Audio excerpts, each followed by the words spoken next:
Hello lovelies, in this video Dr. Edwards and I are going to team teach you the whole of your OCR A-Level Biology Module 5, which is communication, homeostasis and energy.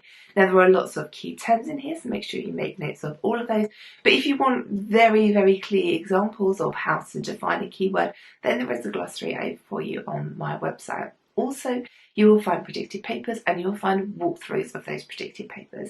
If you're using this as a vision for your whole A-level, don't forget you can go and watch the whole of OCR A-level biology video as well. That has everything in.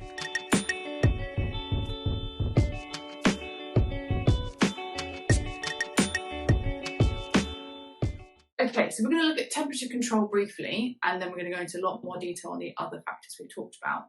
So the hypothalamus in the brain is the area that contains the thermoregulatory centre, and it contains receptors that are sensitive to temperature of the blood. So that's where our receptors are. It also receives nervous impulses from thermoreceptors that you have in your skin, and then it sends impulses. So the hypothalamus has the receptors but also acts as the coordinator here, and it sends the impulses along motor neurons to various effectors.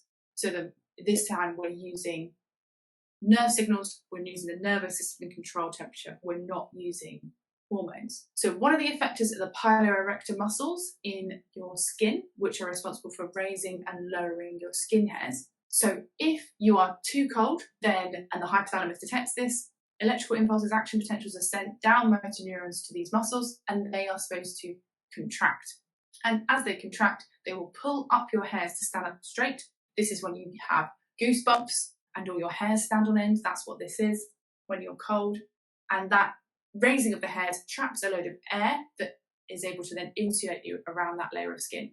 It is obviously left over from when we had more hair on our bodies, because the hair we actually have doesn't actually make that much of a difference. But you see this in other mammals as well. They do it in order to kind of give themselves that insulating layer. And obviously it works better if you have way more body hair. If you are too hot, then the impulses sent do the opposite. They tell those muscles to relax, and so therefore the hairs are lowered because we don't need to have that insulating layer of air anymore. The sweat glands also in your skin. So this is a gland that's in effect at this time instead of a muscle, but they will be stimulated by the nervous system again to produce more sweat when you are hot, so that you can lose heat energy by evaporating that sweat, the liquid of sweat off your skin, and through evaporation. So we lose heat energy that way, and it just allows us to cool down. Skeletal muscles, so mostly this is your arms and your legs, but this has potentially also happened in other parts of your body if you've been really cold. When you are really cold, your hypothalamus is going to stimulate your muscles to contract rapidly. So again, motor neuron signals will cause your muscles to contract rapidly. Contraction is going to generate heat energy because the contraction requires energy from respiration. And so we release some heat through that process, because we should hopefully know that respiration releases some heat energy, and that helps us to warm up basically. And so that kind of quick, rapid contraction is basically a way of generating heat energy through increased rate of respiration. Your smooth muscle as well, and we looked briefly at smooth muscles and the fact that we have layers of smooth muscle in our blood vessels.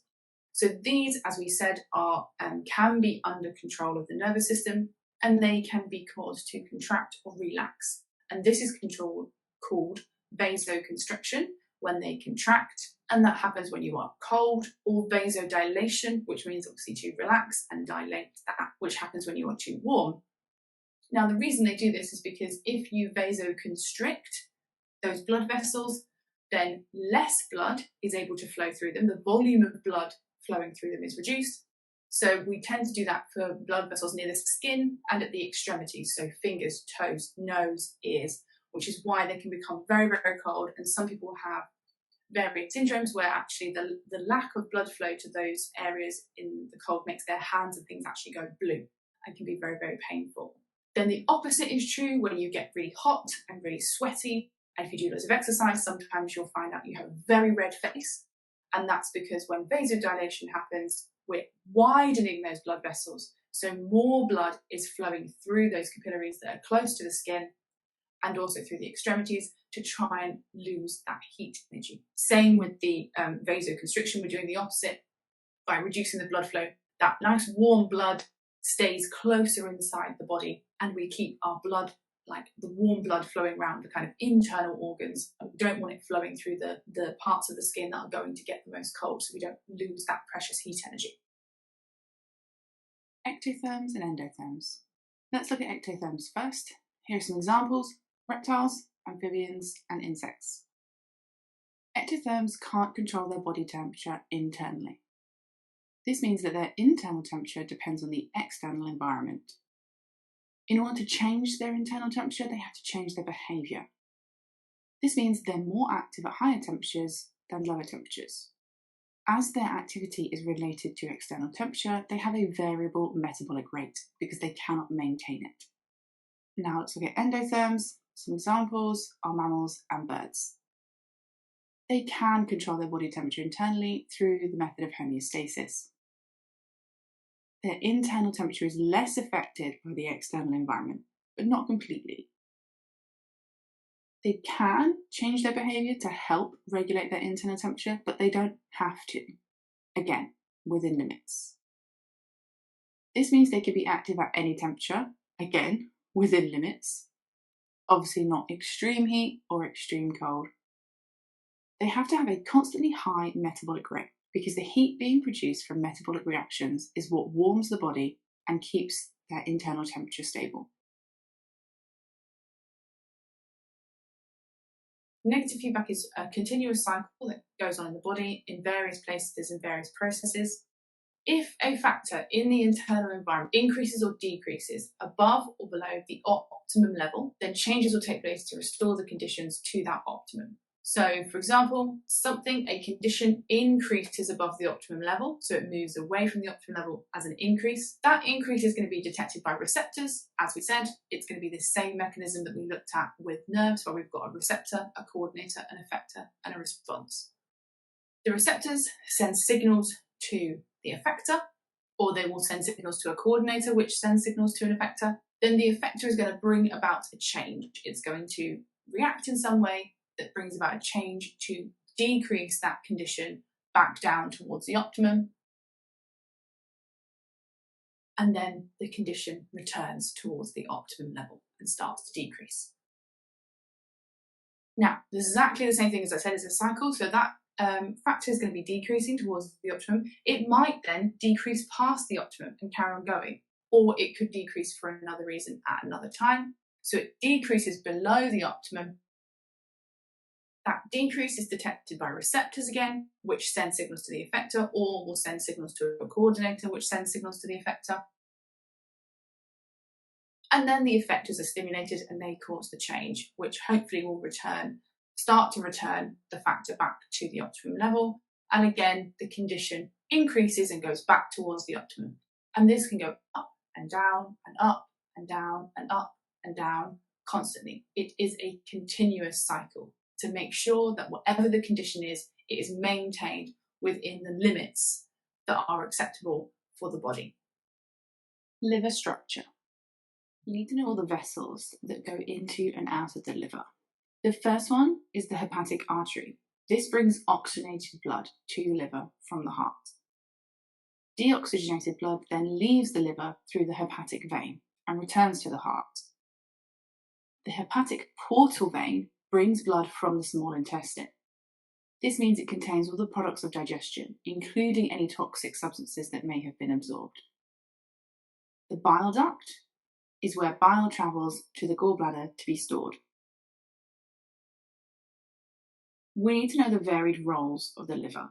It makes bile, which is obviously useful in digestion. It helps to break down metabolic waste products.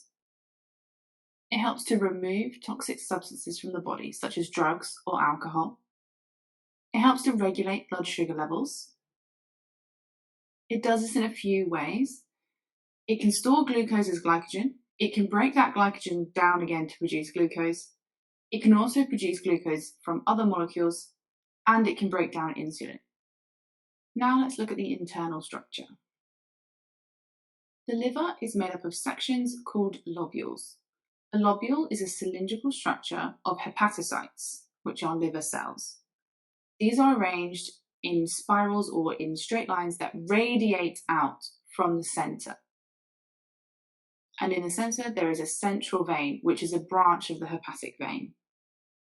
There are many branches of the hepatic vein, the hepatic artery, and the bile duct all around each lobule that drain into the central vein. The capillaries, which connect these branches of the hepatic artery and the hepatic portal vein, are connected by capillaries called sinusoids. Kupffer cells. These are attached to the walls of the sinusoids. They remove bacteria and they break down old red blood cells. The bile duct is also connected by branches to the central vein. These branches or tubes are called caniculi. They come from the same origin as the word canal, so a singular of these tubes is called a caniculus. You also need to be able to recognise these structures in microscope slides. This is a sample of liver tissue that has been stained with hematoxylin and eosin. This large circular space in the middle, that's the central hepatic vein in the centre of our lobe. The white areas or spaces are the sinusoids. Remember, these are capillaries. All of the purple cells we can see are hepatocytes, and you can see their nuclei are stained darker and they look like purple dots. Excretion and liver function. Excretion is the process that removes metabolic waste products, for example urea and carbon dioxide, from the body.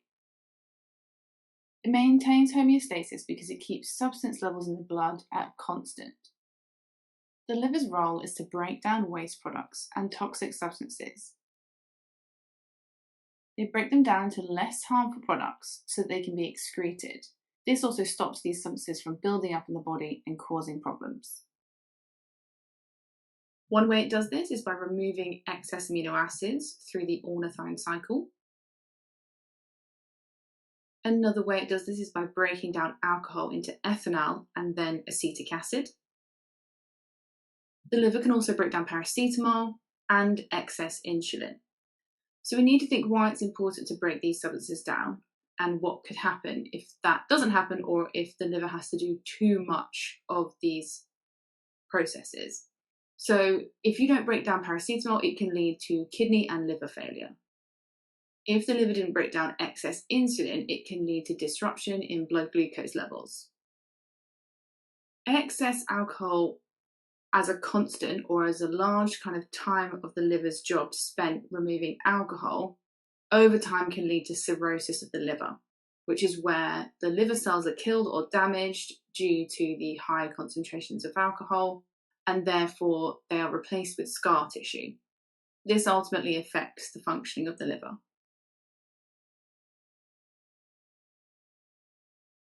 The breakdown of excess amino acids in the liver. The first step is deamination, which is circled here. We don't need to know all these names, and this is an example with a specific type of amino acid. But the main thing we need to know about deamination is what it is, which is where the amino acids have their amine group removed.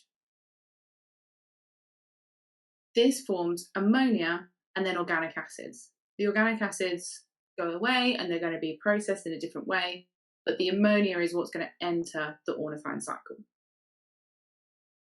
We have to combine the ammonia with carbon dioxide in order for it to enter the ornithine cycle. It's too toxic to try and excrete the ammonia as it is, so we have to put it into the ornithine cycle to convert it to urea. The rest of the diagram shows the ornithine cycle.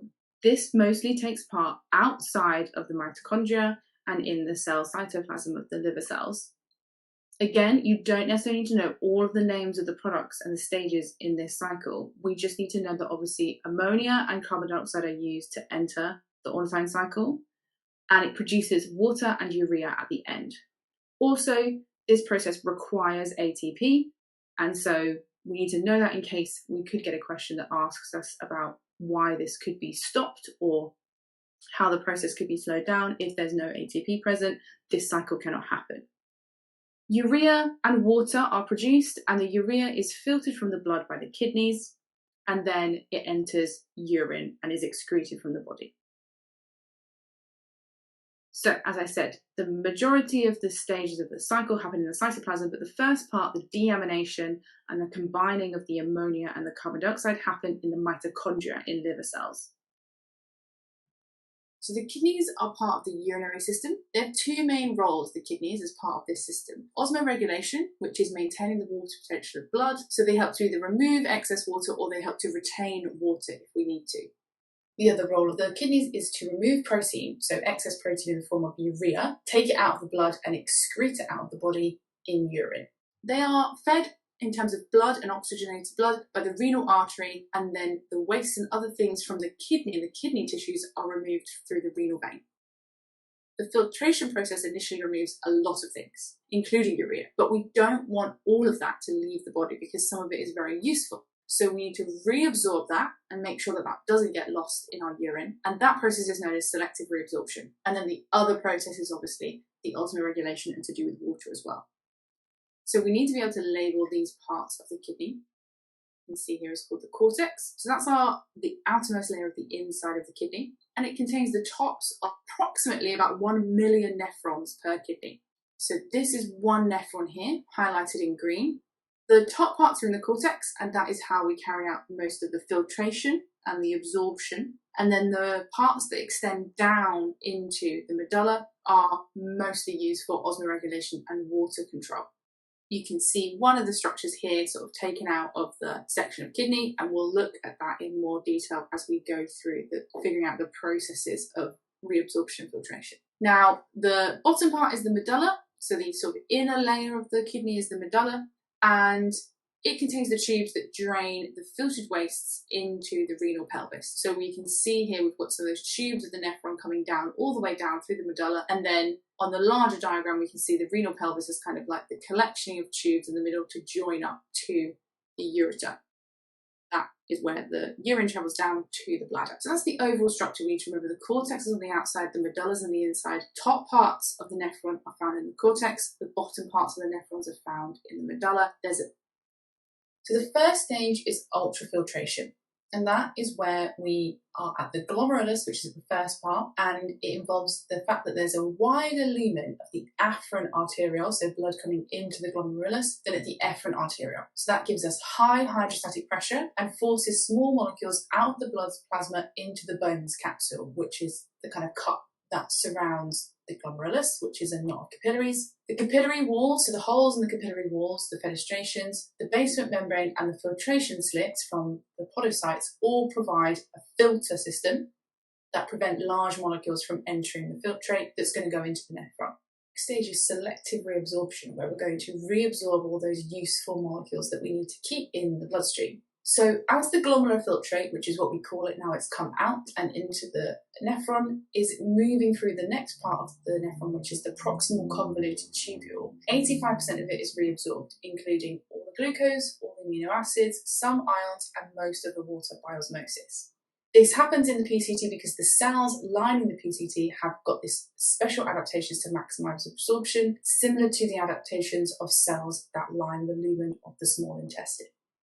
So the next stage is kind of where most of the reabsorption of water happens. So the function of the loop of Henle is to create a low water potential in the medulla of the kidney. So you'll see here that the top part, we're looking at the cortex. Now we've moved down to the loop of Henle. The loop of Henle and the collecting duct are in the medulla part of the kidney.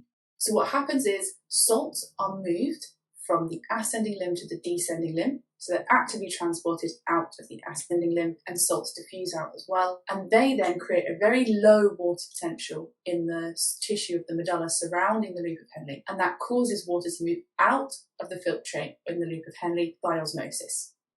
And it gets reabsorbed into the blood. And you can see that network of capillaries around the loop of Henle. We'll go into detail about how this happens a little bit more, because you need to be a bit more specific about how this process actually works. But this basically starts the process of concentrating the urine and removing some of the water. The filtrate then passes up back to the cortex and into the distal convoluted tubule, or the DCT. This is where even more water can be reabsorbed into the blood by osmosis. Nothing special happens here other than that as it passes through, if there is more water in the filtrate than in the blood vessels surrounding it, then it will move out by osmosis. And then finally, we reach the collecting duct. So the collecting duct is where the concentration of urine is controlled. Again, it's in the medulla, and you'll see here that it says that the first part of multiple nephrons can actually drain into a single collecting duct. So you'll see these branches off it, and this is because more than one nephron drain into this collecting duct. And the permeability of the membrane of this collecting duct to water is regulated by the amount of antidiuretic hormone in the blood, or ADH. Osmoreceptors, so receptors that detect the water potential of blood in the hypothalamus, control the release of ADH from the pituitary gland in the brain, and it controls how much water enters the urine. So the loop of Henle is what we call a hairpin countercurrent multiplier, because what it does is it allows the concentration of the filtrate to be increased by reabsorbing water, and it also increases the concentration of the tissue around the loop of Henle in the medulla in order to help to remove the water, which we'll explain in a second, at the same time. Start with the ascending limb. So remember, that's where fluid is moving towards the cortex. As fluid is moving up the ascending limb, sodium and other ions are actively transported out of the filtrate into the tissue fluid. They're normally moved out by diffusion at the base, and then as they get fewer ions left in the filtrate as we move up the ascending limb, then we have to start using active transport. What this does is, by moving the ions out, is that it lowers the water potential of the surrounding tissue in the medulla. So that's important, because what we want that to do is we're going to need that in order to move water out of the filtrate by osmosis. But it doesn't follow the ions on the ascending limb, because that is impermeable to water. There's more ions leaving at the base of the loop of Henle because they're diffusing out. As we go up the ascending limb, there's fewer ions, which is why we're having to actively transport it. So more are being lost from the bottom of the loop of Henle. Water potential decreases as you go down further into the medulla. The filtrate coming in at the top of the descending limb is going to have the most water. And so as it moves down, it's going to lose water by osmosis. And so we need to have this concentration gradient where we have high water potential at the top of the descending limb of the loop of Henle and a lower water potential towards the bottom of the descending limb of the loop of Henle, to make sure we maintain that concentration gradient of water. So there's always more water in the filtrate than in the tissue fluid outside. And that's going to guarantee that our water is going to leave the descending limb and go into the tissue fluid, and then ultimately be absorbed into the capillaries that, remember, are surrounding this loop of Henle. So let's think about what's happening here and just sort of look at it overall, because we've sort of done it backwards because it makes more sense that way. But we started with a lot of water and a lot of ions at the start of the descending limb. As we move down the descending limb, water is lost due to osmosis because the walls of the descending limb are permeable to water, so it moves out into the tissue fluids around and ultimately into the capillaries, because it's following its concentration gradient, because the tissue fluid of the medulla has a very, very low water potential because of all the ions that are in it. When we get to the bottom of the loop of Henle, then we start diffusing ions out, so sodium, potassium, chloride ions. So not only have we lost a lot of water by this point, we're now also losing ions. So although we've lost a lot of water, we still have a lot of ions at this point, at the very apex. So that's where we have our lowest water potential of the filtrate, because we've lost the water, but we've kept the ions. Once the ions also leave, actually, at this point, we have a slightly higher water potential again, because we will have some water still left, and we've also lost ions. So if we're removing ions, that increases the water concentration and decreases the solute concentration. So we've managed to reabsorb quite a lot of water without needing to expend much energy. Most of it is through diffusion of ions at the bottom of the loop of Henle. We have used a bit of energy for active transport, but because there's no water being able to leave the ascending limb, it's just ions, then we don't very quickly create an equilibrium with that water. It only moves out across the other side of the descending limb. Cells in the wall of the collecting duct have receptors for ADH, and they also contain vesicles, which have aquaporins in them. So aquaporins are just channels, protein channels, but specifically for water, okay? So here I have my cells. So the cells are lining the collecting duct. So obviously I've made them really big here, but imagine that they're lining the collecting duct. Then I also have these vesicles. They have the aquaporins attached to them, and they are inside the cells. And the aquaporins can be found in the vesicles, but then also in the walls of the collecting duct, the kind of joining part that these cells branch onto. And then I have my ADH receptors as well. Okay, so if there's too little water in the blood, there's not enough water in the blood, ADH is going to bind to the receptors on the collecting duct cells. So here's my ADH binding. And then that causes, in the same way that we've talked about all the other things happening using that secondary messenger cascade, it causes vesicles containing the aquaporins to move towards the membrane where it's joining the collecting duct. What that does is that's going to increase the cell's permeability to water. So it makes it more permeable to water. This results in more water leaving the collecting duct through these aquaporin channels, and then it will move out of those cells and into the bloodstream. So it's going to get reabsorbed into the blood. But most importantly, the water is leaving the filtrate and it's not going to be in the urine. So we create a smaller volume of more concentrated urine. It's more concentrated because there's less water in it, because we've removed the water and reabsorbed it. Obviously, if we think about the opposite, then the opposite happens. So if there's too much water in the blood, less ADH binds to receptors, so there's no ADH or very little ADH binding to receptors at all. The vesicles containing the aquaporins do not move, and so they don't fuse with the membrane. So this makes the membrane of the cells slightly less permeable to water, and so less water leaves the collecting duct and filtrate and goes into the blood, and so we create a larger volume of more dilute urine, because more water is going to stay in the collecting duct and more water will end up passing down through and into the urine. And because we've got more water, that dilutes the urea and the other salts, and we create more dilute urine. Kidney histology. So you need to be able to recognise both the cortex and the medulla and structures inside them under the microscope. So let's start with the cortex. This is clearly the cortex because it contains a glomerulus, which is obviously, you can see that bundle of capillaries there in the centre, and then you've got this white space around it, which is the Bowman's capsule. Then the clear sort of cutaway cross-section tubes you can see here, we've got the proximal convoluted tubule and we've got the distal convoluted tubule. The proximal convoluted tubule is normally a bit wider in diameter in the lumen than the DCT, which is how we can tell, but also they could have the brush border visible inside the PCT as well, which you don't have inside the DCT. And the purple spots that you can see here in all of them are the nuclei stained in the cells of those, the PCT lining cells. The medulla looks very different under the microscope. First, we've got two capillaries here, and you can see that they contain red blood cells, which are the darker blue stained cells. Then we've got two loops of Henle. We can see one in between the capillaries and one just below the capillaries. And we can identify these as the loops of Henle because there's empty white space in the middle, and we can see these large nuclei of the cells kind of protruding out into the lumen of the loop of Henle. Then we have a collecting duct tube here, and you can tell this is different from the others because it has these really much thicker walls to it. So we've got very, very thin walls of the capillaries. You can barely see the walls, and we can see the red blood cells inside with their classic biconcave shape. And then we can see the collecting duct has got these thick walls where we can see the nuclei in some of the cells, but it's kind of this bumpy shape of the wall.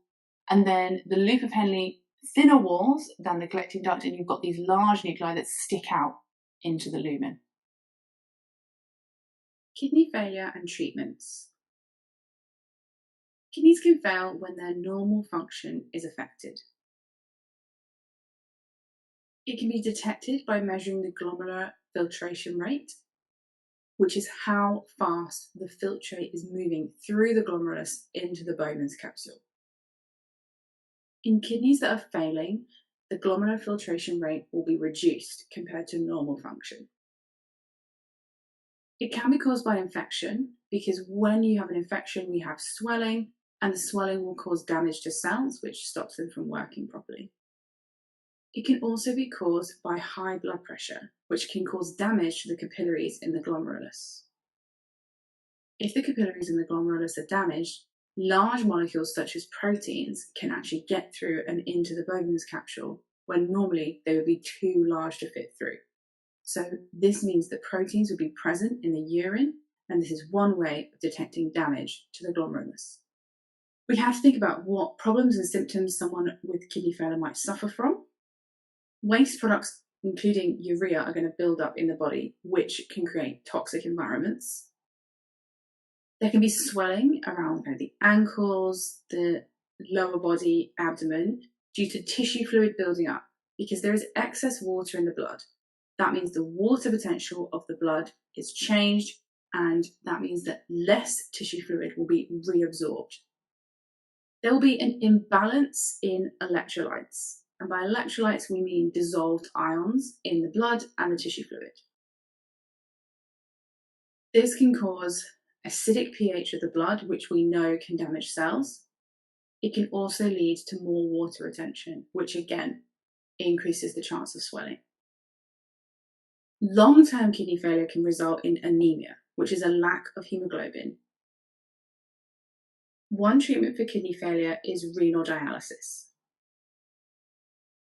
Patients can be attached to a machine which filters the blood and removes waste products. Here is a diagram of an example of what the machine looks like.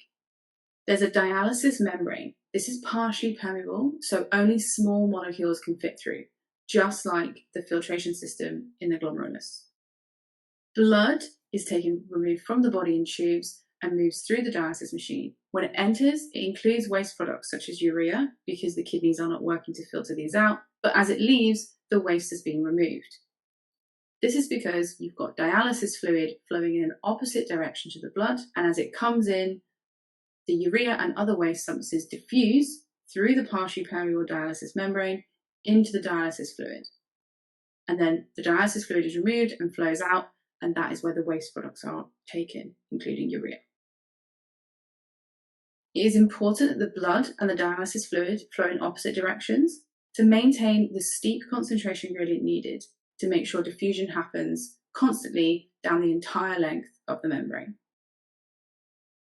This process removes waste products, but also excess water and ions to make sure the balance in the blood stays as it should. An anticoagulant is also added to prevent the blood from clotting in the tubes of the machine. We need to know some disadvantages of renal dialysis. Patients can begin to feel unwell between dialysis sessions as waste is building up in the body. It can be quite an inconvenient process for the patient as it takes up a lot of time. Each session takes over 3 hours and they have to do this 3 times a week.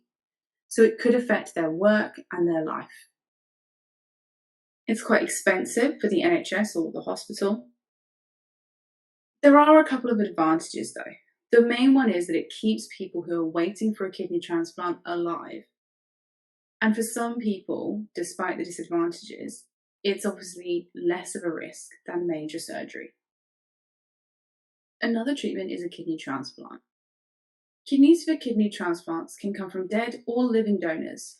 Living donors are often relatives. This is because a kidney must be the same blood type and tissue type as the patient in order for the transplant to be successful.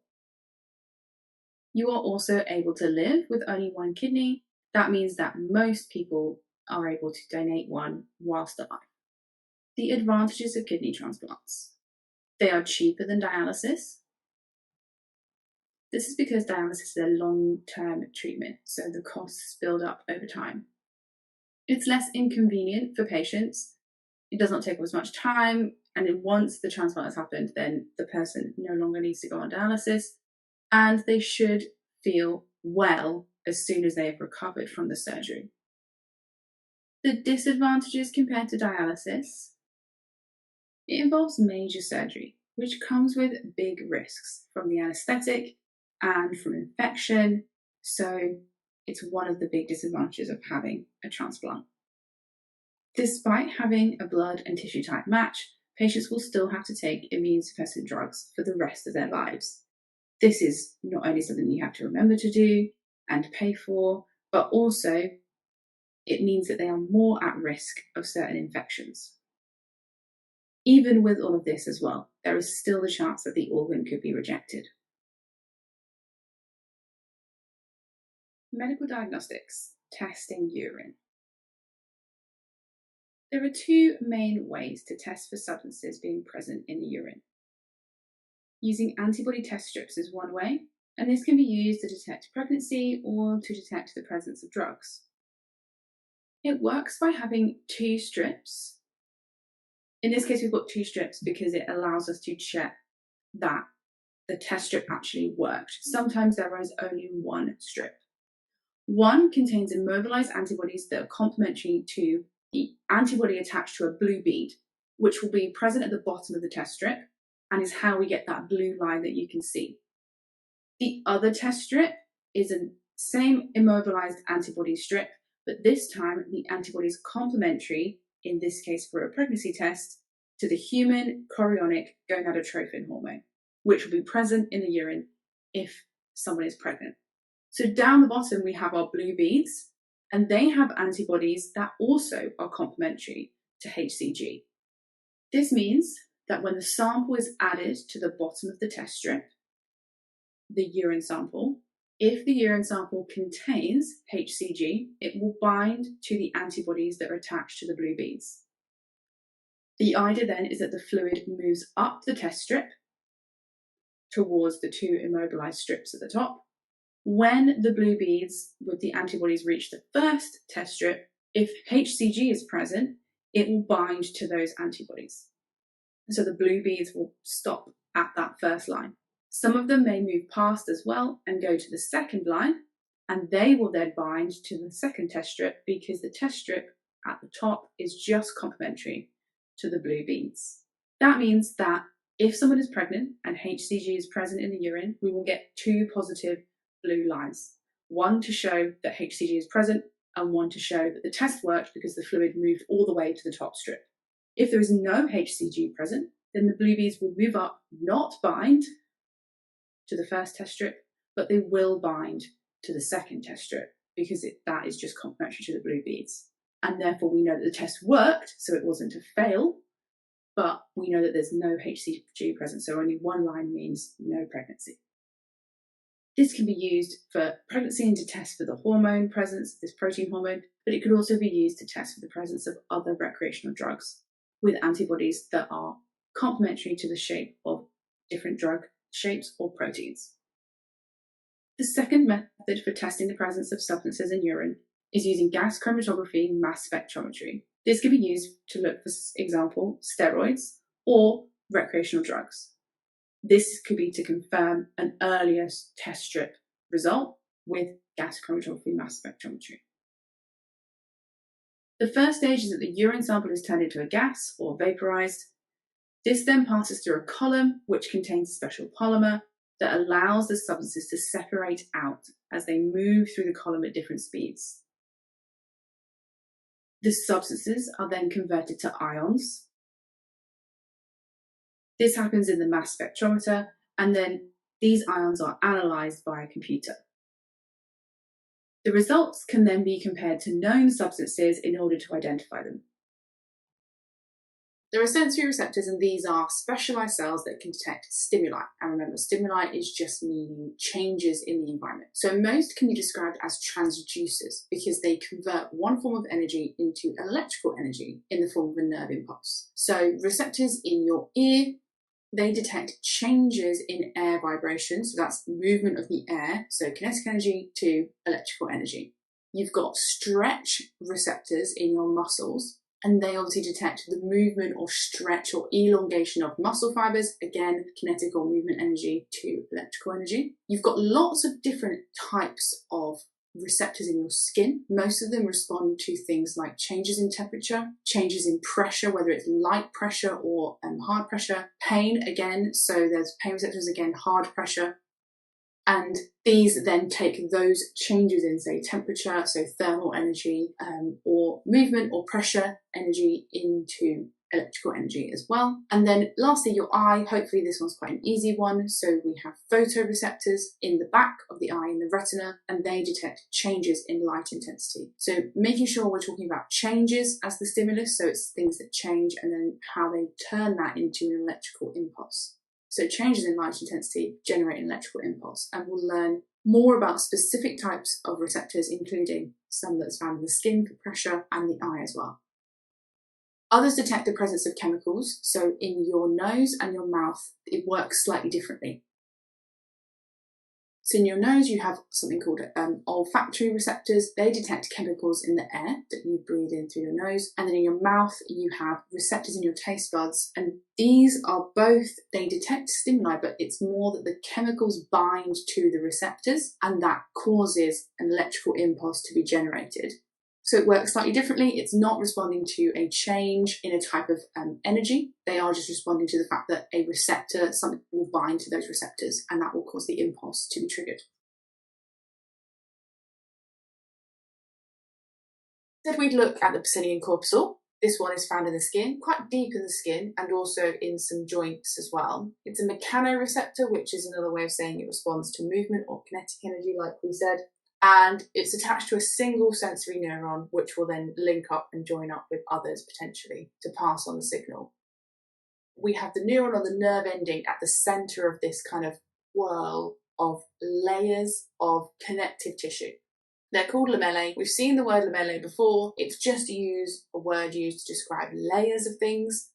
There's gel between those layers as well, which helps with the transport of ions. And then on the actual kind of micrograph, you can see at the bottom, you can kind of see these little dots. They kind of look like nuclei, but these aren't individual cells. They're called fibroblasts. They are the parts that are secreting these connective tissue layers. That micrograph, that is a cross-section, and you'll see that the outermost layer is very thick and darker than the others. That is sometimes called the capsule. So the very outermost layer of the Pacinian corpuscle is called the capsule. And then this is quite circular, this image, because actually this is a cross-section. So that very, very central part is the axon that's been sort of cut through. A pressure stimulus pushes on the lamellae, which deforms the membrane of the sensory neuron. So you can see I've got to redraw my diagram with these layers that have been pushed down, deformed, pressed down, which is what happens when the pressure is applied.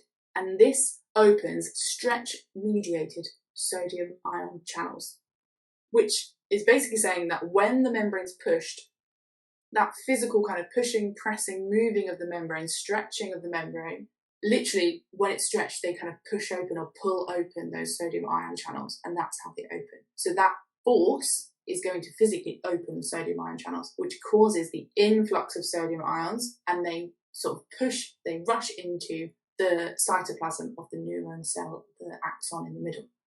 So at that point where it is depressed, that is going to cause depolarization of the membrane, and then hopefully a generator potential. And the greater the pressure, so the more areas of these lamellae that are pressed down and pushed down, the more membrane is going to get deformed and stretched, the more sodium channels will open. And that makes sense, because if you're going to deform more membrane or push or stretch more membrane, more of the channels will be pushed or pulled open, and therefore you're going to get more sodium coming in, which means we're more likely to meet the threshold potential and cause an action potential. And if an action potential is then generated, the impulse is going to move down the neuron in this, where it's got it in this direction here, so down and away from the receptor, and then it will join up and link up, and that signal will be received as pressure.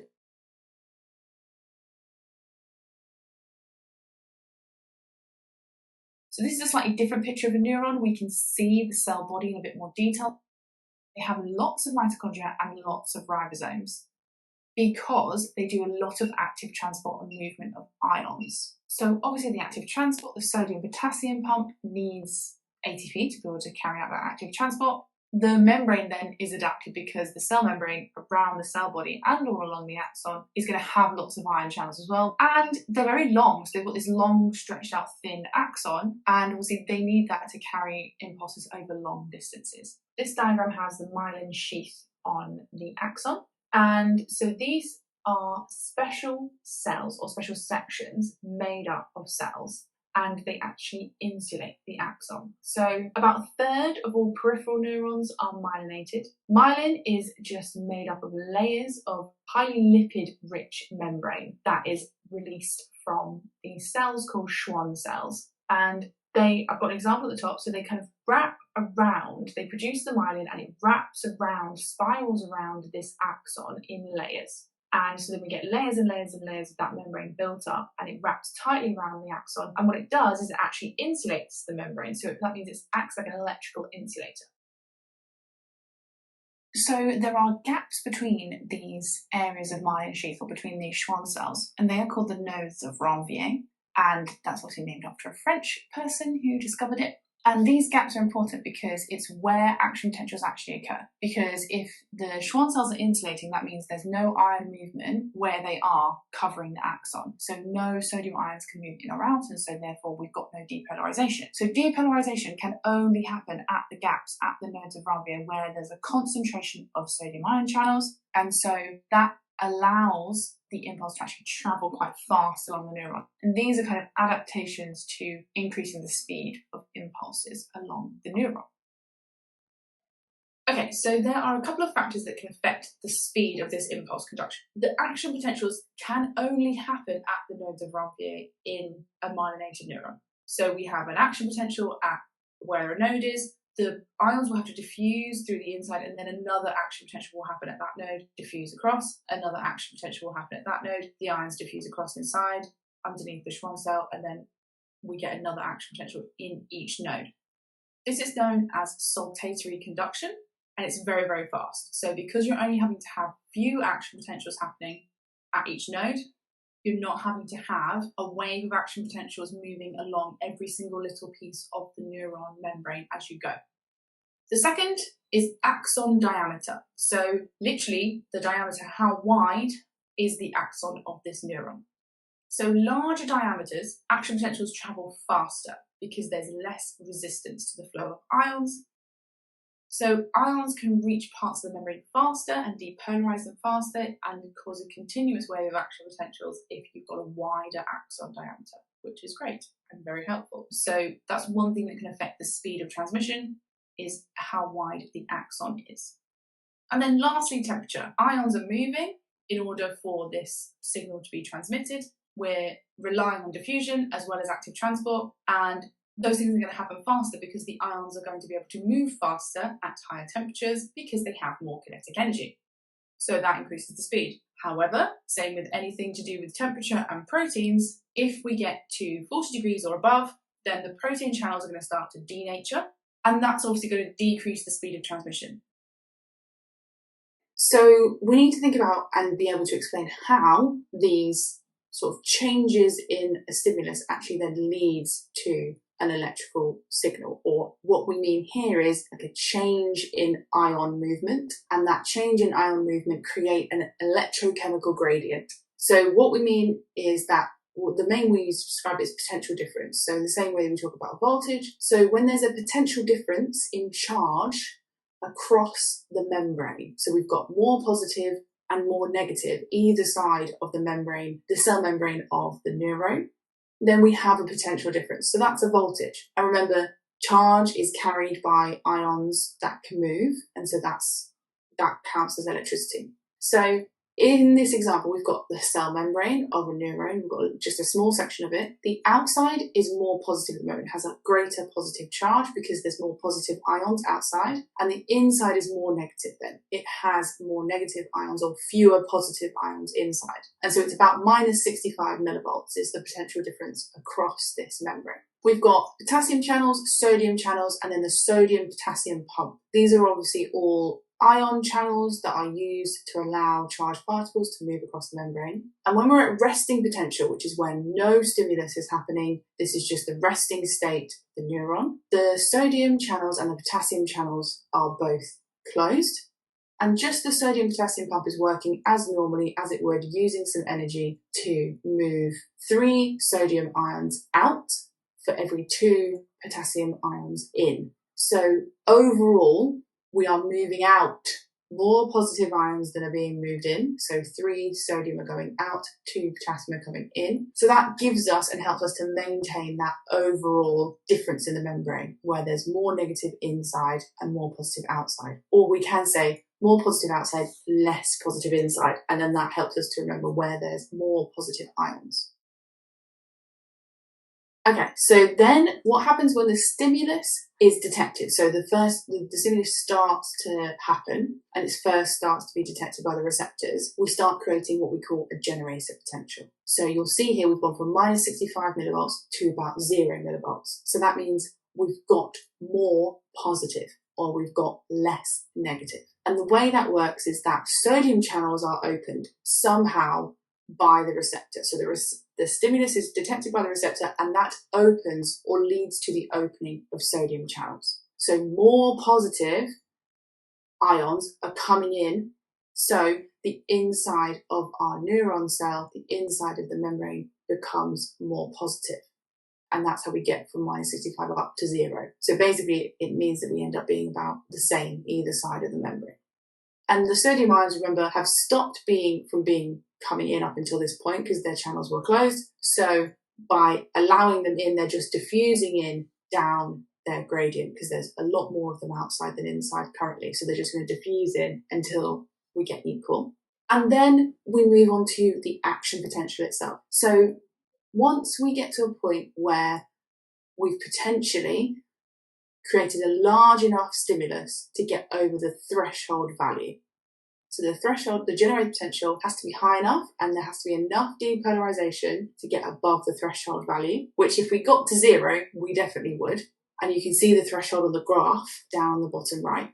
So if we reach this stimulus, the threshold potential, because the stimulus is strong enough and enough depolarization of the membrane has happened, then even more sodium channels will open and even more sodium will diffuse in. Sometimes we say it's an influx of sodium because it just means there's so many sodium ions coming in to the cell, the nerve cell. So that means our membrane potential has passed the threshold level. Even more sodium channels open, the membrane depolarizes even further, and then what happens is those sodium ions diffuse across. They diffuse to the right or to the left, depending on which way the signal is traveling. They will diffuse along inside the cytoplasm of the cell and create generator potentials further down by making the membrane potential depolarize as it goes down the neuron. And we'll look at that in a bit more detail when we look at nerve structure and how that happens. But the point is that once this action potential has started, if the threshold value is met, it just goes. We can't stop it at that point.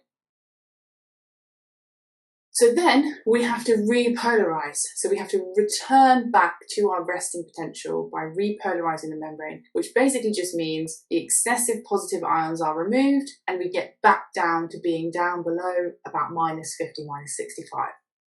And we've gone from plus 40 at this point. So we've had such an influx of sodium during the action potential that we've gone all the way to plus 40 millivolts. Very, very, very, very, very positive. And now we need to get back to minus 65. So to do that, we have to open the potassium channels and we close the sodium channels so we don't let them diffuse back in. And the sodium potassium pump gets back to work, putting out 3 sodium ions for every 2 potassium ions that are coming in. And then the potassium ions are also able to diffuse out of their own channels down the diffusion gradient. So they're able to just leave. So in total, that means we're kind of pumping out and diffusing out more positive ions than we are keeping. And so that works to eventually make our membrane potential go back down to about minus 65. And the important thing here is to note that obviously the sodium channels are closed. So at the peak of the action potential, around 3 on the graph down the bottom, the sodium channels will close and the potassium channels will open, and then that will allow us to start getting back to resting potential. Okay, so this is something we have to learn, this sequence, this order. We need to know how resting potential is maintained through the sodium potassium pump and which ion channels are open and closed, and for each stage, and be able to describe what happens. And this graph, you might be able to match it to the graph, or you might need to look at it as the diagram. Sometimes I've seen it as a table where you've got open, closed, depending on which ion channel you're talking about, or it could just be the membrane potential numbers, so minus 65, 0, plus 40. But the other thing to know is that this action potential is an all or nothing response. So it's the same size, it always goes from about minus 65 to plus 40. It's never any higher than plus 40, and then it goes back down again. And it will always happen if the threshold is reached. So like I said, if we get past the threshold, there's no stopping it, it will happen, and an action potential will travel along the neuron. If the stimulus is too weak and we don't reach the threshold, it won't happen. So it is either it will happen because the threshold has been reached, or the signal's too weak, it will not happen. There isn't an in-between, and there isn't kind of a stronger action potential or a weaker action potential. There is no such thing as that. They're always the same in terms of the change in membrane potential. It's just about whether or not the threshold is reached by the generator potential, and if it is, great, then an action potential happens. If it's not, then the membrane potential just goes back down to resting potential, and we don't have an action potential travelling along the nerve cell. Okay, so this is an action potential graph, and we need to make sure we can describe what's happening at each point and explain what's happening at each point as well. So at point 1, when we see the membrane potential start to rise above resting potential, it's because a stimulus has been detected. So the sodium ion channels are going to open and the membrane is going to become more permeable to sodium, so the sodium ions will start to diffuse into the axon and into the neuron. And so that's going to start making our membrane potential less negative or more positive, whichever way around you want to say it. Then we get to part 2. So if that generator potential, so that influx of sodium ions that causes our membrane potential to become slightly less negative or more positive, is large enough and hits that threshold level of about minus 55 millivolts, then we've reached a point where we can make an action potential, trigger an action potential, because we've hit that threshold. And that's because what happens if we get to that voltage of about minus 55, as I said, the voltage gated sodium channels are going to open. So the sodium ion channels that are triggered to open when a certain voltage is reached, so in this case minus 55, they will open, and so more sodium ions are going to rush into the cell, into the neuron, and that's going to cause us to trigger depolarization, where we get rapidly more positive inside the cell. So our membrane potential has got all the way up to about almost plus 40 millivolts now. So part 3 is where we then transition from depolarization to repolarization. So remember, every action potential will hit the same level, so we'll hit the same about plus 40 millivolts, and then the sodium ion channels are going to close and the potassium channels are going to open. And this allows us to make the membrane impermeable to sodium ions and more permeable to the potassium ions, so they will diffuse out down their concentration gradient and allow us to bring that membrane potential back down, more negative, back down to the resting potential. Now, we have something called hyperpolarization. So you can see here at point 4, our membrane potential actually dips below resting potential. It goes a bit more negative than we would expect. And that's because the potassium channels close, but they tend to close quite slowly. And so what happens is too many potassium ions diffuse out of the cell, so the membrane becomes a bit more negative than resting potential because we've lost too many positive ions. And so we go into what's called hyperpolarization. So we go the opposite way to depolarization. And that's okay, it can be fixed, and it's quite normal. And so that kind of delay in going past resting potential and coming back up to resting potential is a good thing, and it's partly what helps us to stop more action potentials from happening too quickly after one is finished. And all of that we've sort of looked at from about point 3 all the way to point 4, so between that 4 to 6 millisecond time limit, that's what we call the refractory period. So this idea that sodium ion channels are closed, and we have this time delay before another action potential can start, because another one cannot be triggered in this time window because the sodium ion channels are closed, because we've got hyperpolarization happening. It allows us to kind of create a separation between action potentials. So then we get back to point 5. So we've returned, then our membrane potential is returned to resting potential. So the sodium ion channels are closed, the potassium channels are open, and the sodium potassium pump is doing its job and working to maintain that approximately minus 65 millivolt resting potential by making sure that more positive ions are going out. So 3 sodium ions for every 2 potassium in, and that keeps us in that nice negative resting potential that we need.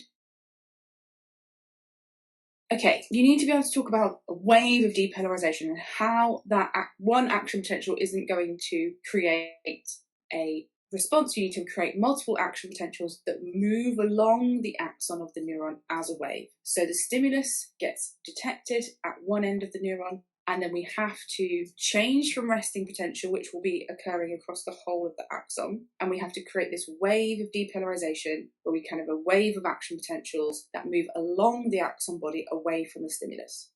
So once an action potential is triggered, those sodium ions that are diffusing in because of that action potential and that leads to that action potential being created, once those sodium ion channels are closed, they are going to diffuse down the concentration gradient along the axon. And in this case, it's going to be to the right.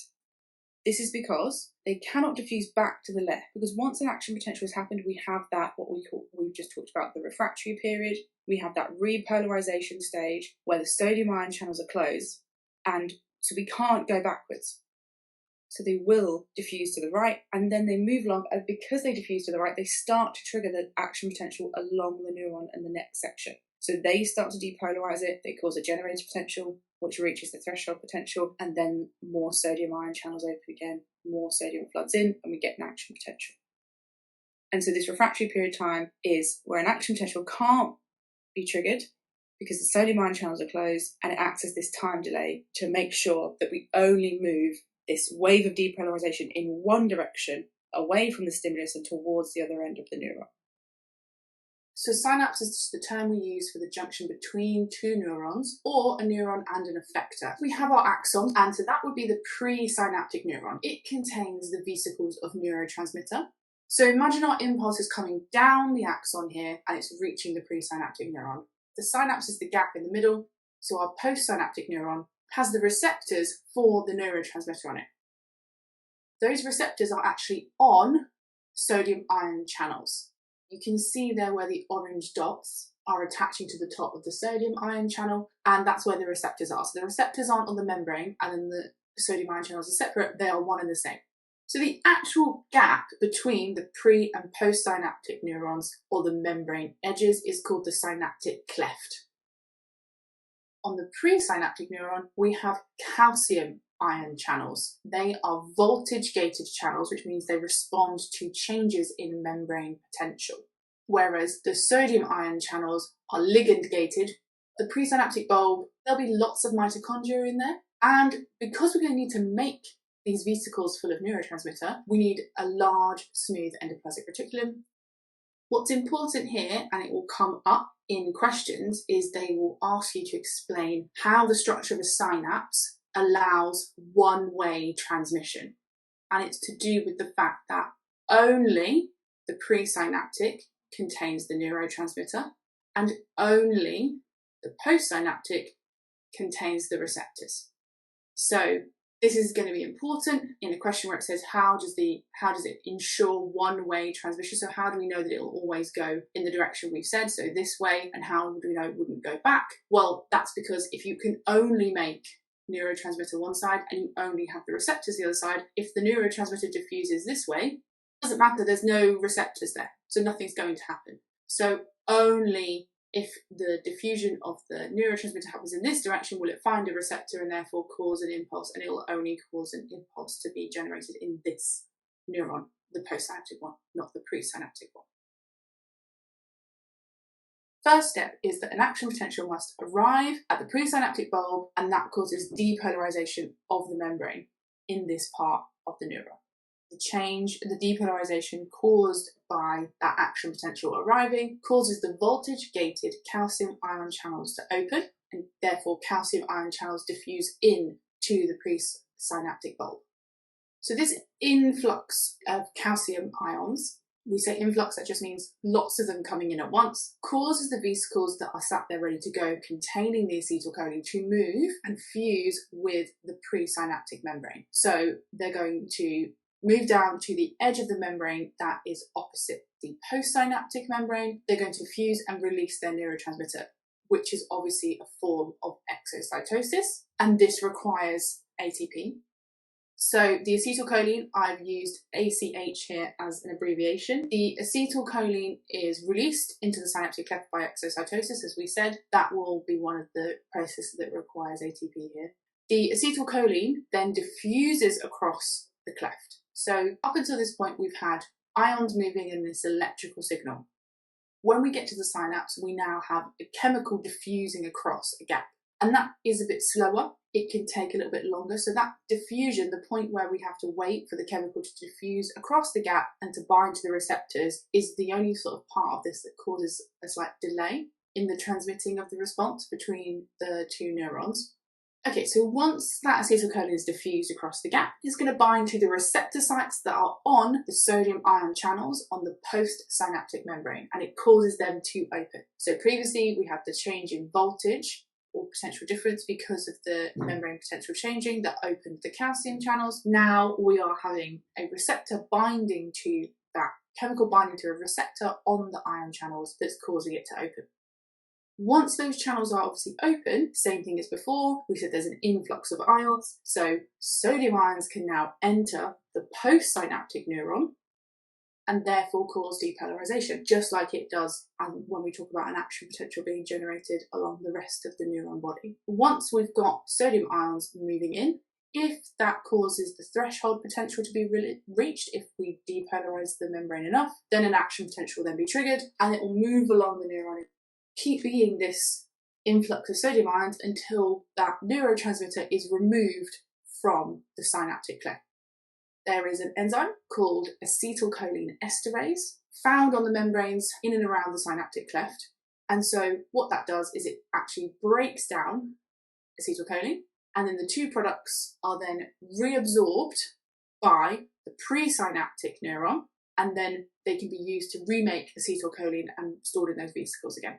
So it breaks it down into ethanoic acid and choline, or acetic acid and choline, and those two are then actively transported back in to the presynaptic neuron, and what it'll do is it basically rejoins them back again to make acetylcholine and stores it in the vesicle. So it gets recycled, but most importantly, it gets removed, so there isn't this buildup of acetylcholine in the synaptic cleft. Spatial summation, as it suggests, is to do with physical space. So in this case, there are 3 different synapses because we've got 3 neurons junctioning onto one other neuron. So similar to what we were talking about with the rods. So this allows weak stimuli signals to be detected. So it's where 2 or more presynaptic neurons release a small amount of neurotransmitter at the same time onto the same postsynaptic neuron. So we've got 3 presynaptic neurons, they're all junctioning onto one postsynaptic neuron, and so they will all release neurotransmitter, a small amount if their signals are weak, but there'll be enough neurotransmitter then in the synaptic cleft to trigger an action potential in the postsynaptic neuron.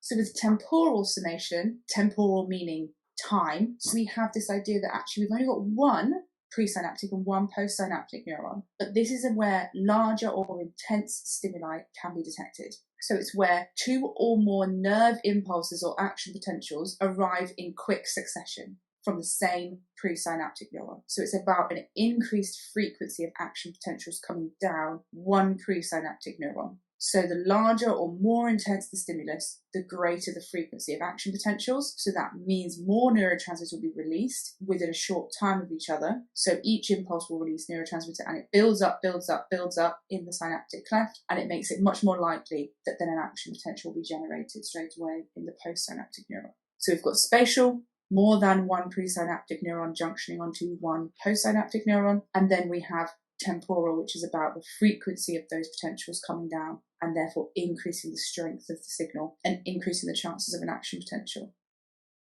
Adrenal gland structure. The adrenal glands have an outer layer called the cortex and an inner layer called the medulla. The cortex secretes steroid hormones, for example, cortisol and aldosterone. These are responsible for short and long-term effects that help to respond to stress. They suppress your immune system, increase your blood volume and pressure, start the breakdown of proteins and fats into glucose. This increases the amount of energy that's available to the body for the flight or fight response. The medulla secretes catecholamine hormones. These are protein-like hormones that include adrenaline and noradrenaline. They affect short-term stress responses. They help to increase the heart and breathing rate, divert blood to brain and muscles, and start the process of glycogen breakdown. All of these hormones secreted by the adrenal glands are aiming to try and increase the energy available to brain and muscles in order to help your body fight or flight. Okay, so we're going to look at controlling blood glucose concentration. So why is it important that we keep our blood glucose level within this range? Well, if it drops too low, then cells might not have enough glucose for respiration and they may not be able to function normally. Brain cells are particularly sensitive to this. Your brain actually needs quite a lot of glucose to function. It requires a lot of energy. So if your blood glucose levels drop, similar to if your blood oxygen levels drop, then your brain is very particularly affected. If blood glucose levels are too high, it can change the water potential and then have osmotic effects, so cause water to start moving in and out of cells if the blood plasma and the tissue fluid aren't isotonic to your cell's cytoplasm. Let's have a think about how we're going to control this then. So the blood glucose concentration is going to be controlled by the parts of the endocrine system. So it's to do with hormones, and we're using glands to be able to control this. So the receptors that are going to be detecting the blood glucose levels are located in regions called the islets of Langerhans, which is the endocrine tissue inside the pancreas. The signals that we're sending is hormones, so hopefully from GCSE we should remember the hormones are insulin and glucagon, and they are both secreted by the pancreas and they'll be travelling around in the bloodstream. And then the effectors which are going to cause our blood glucose level to either increase or decrease are going to be in multiple organs and cells. So the liver, the muscle cells and fat cells are the target cells of these hormones.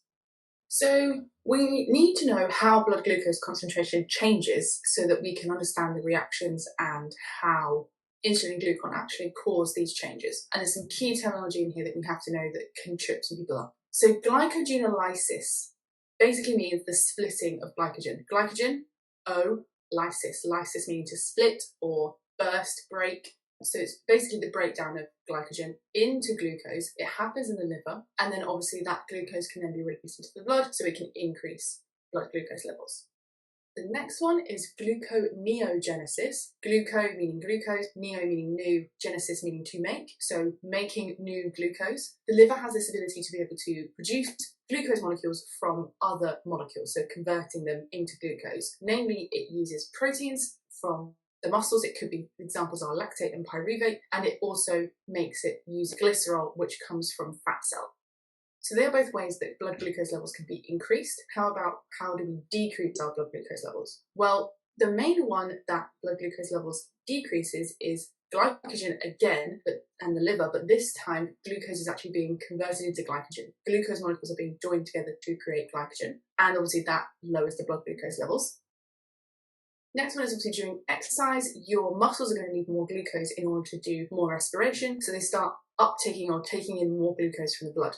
The other two obvious ones that I've not really mentioned yet, but hopefully this should make some sense. So fasting obviously decreases blood glucose levels, so not eating, and then obviously the other side, eating increases your blood glucose levels. So if you eat carbohydrates, and they obviously get broken down by enzymes in the digestive system, and then reducing sugars, including glucose, are absorbed into the bloodstream. Every time you eat, that's going to increase your blood glucose levels. If you don't eat for a long time and you've been moving around, so you've been using up the glucose that's in your blood, then you are fasting, and that will decrease your blood glucose levels until they get to a point where your body then kicks in and tries to return your blood glucose levels to the optimum. And so we're going to look at how that does that next.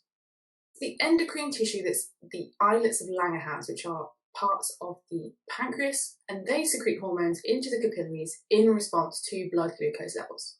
So when your blood glucose levels are too low, it is the alpha cells that are the cells that are found in the islets of Langerhans. They secrete glucagon, the hormone.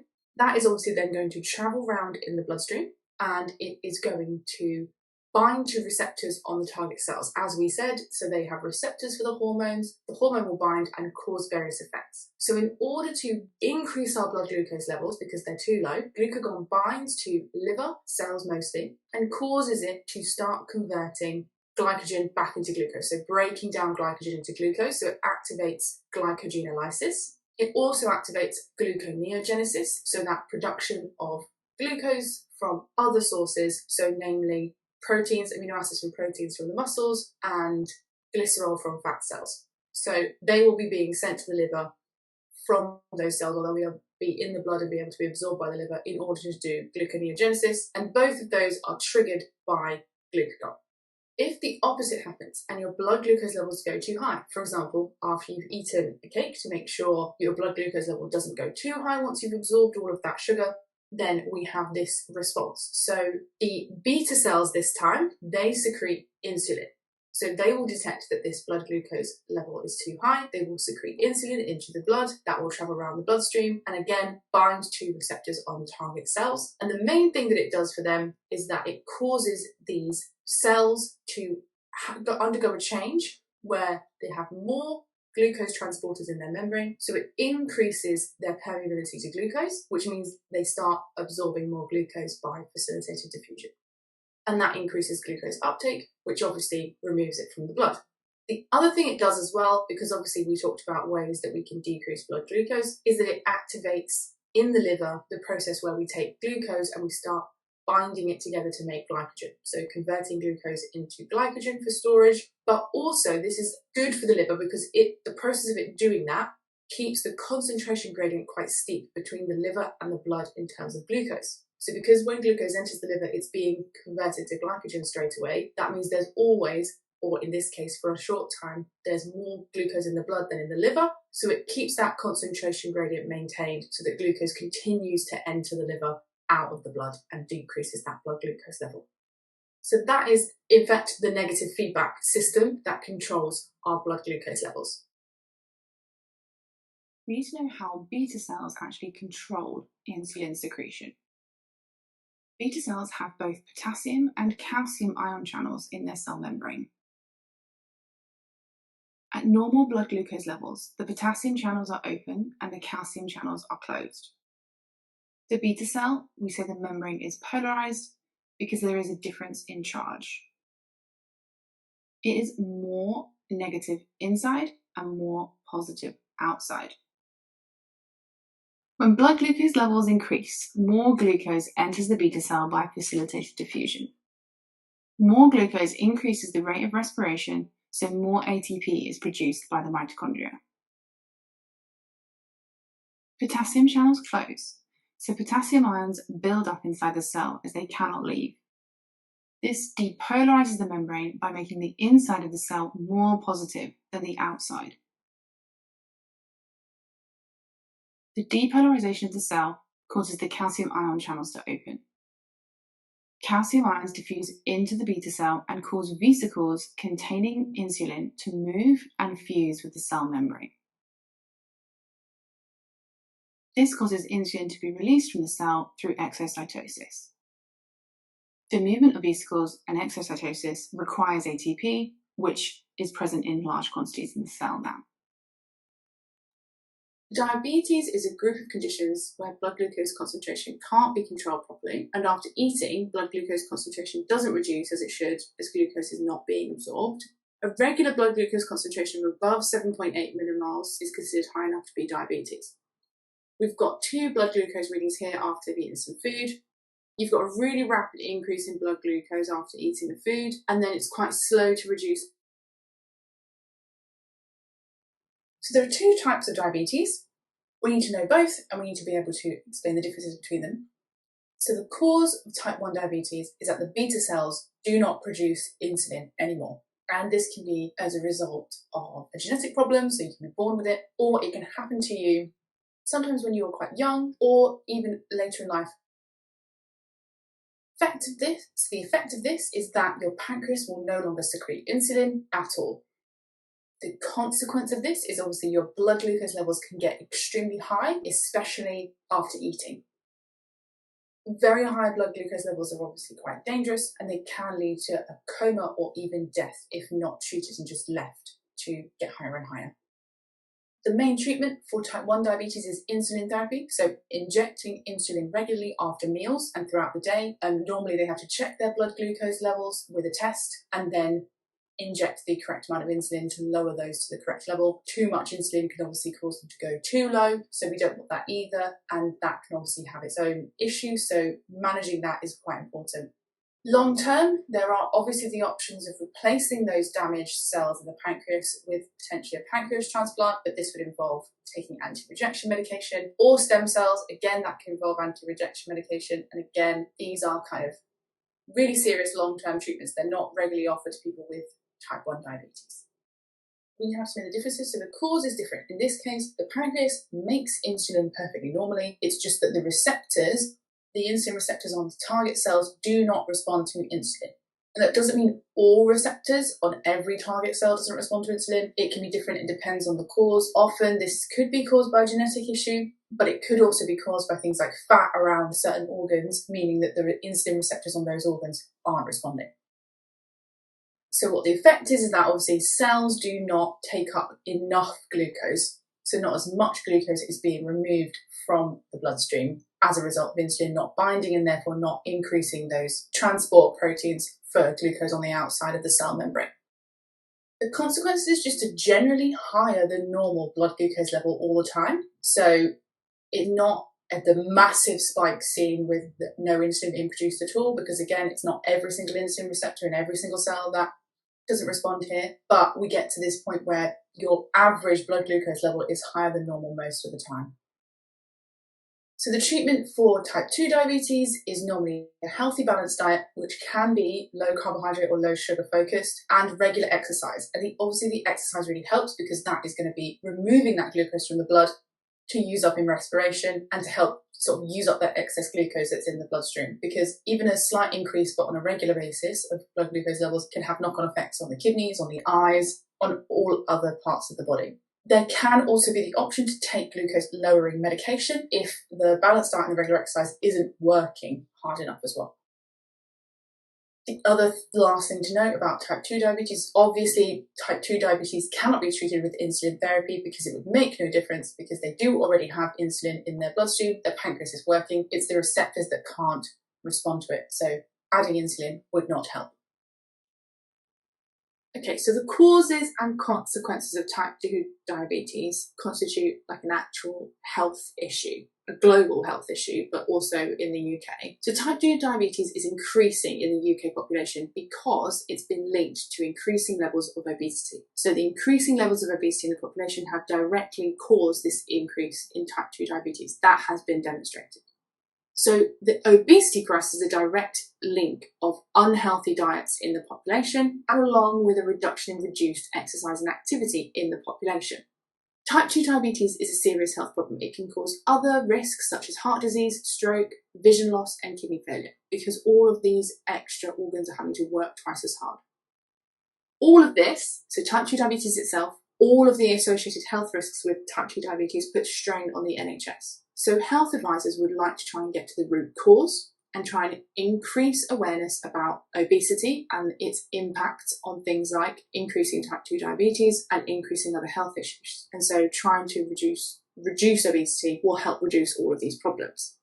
There is also another sort of branch of thought though, that as well as the health industry and the NHS trying to help promote healthier lifestyles in people, the food industry also plays a role here.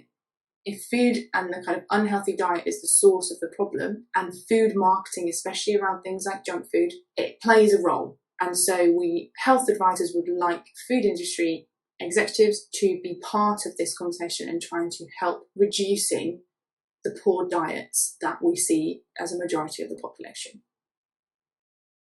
Educate people that a healthy lifestyle is better and that it can reduce some chances of non-communicable diseases, including type 2 diabetes. And also trying to help adults and other people make their labelling clearer so that people can make healthy choices when they choose food, those kind of red, orange, green triangle. We also have to balance this with what the food companies are doing. So they have responded by making some low sugar, low salt, low fat products that you can get, so 0% fat. But the way they've done that is to use artificial sweeteners to make the food still taste appealing. Insulin can be made from genetically modified bacteria. This is an improvement from using extracted animal insulin, which is what used to be used to treat diabetes. It's better because larger quantities can be made. It is cheaper. It's suitable for vegans or vegetarians, and there are no ethical or religious issues around producing it. It is also not likely to trigger an immune response because it is identical to human insulin. It has also been found to be more effective than animal insulin. Plants can't move away or towards the stimulus. They can't get up and physically move themselves. They're not mobile organisms. but they can change the way they grow in response to changes in their environment. So if it's a movement towards or away from the stimulus that involves the whole organism moving, then that is then a taxis. If it's something where a plant is obviously just changing the direction of growth towards or away from a stimulus, then it's a tropism. These can help plants increase their chances of survival. So for things that plants need, again, before it was thinking about predators, food, mates, going towards resources that they need, similar for plants. So obviously they need more light, because if they have more light, they can do more photosynthesis.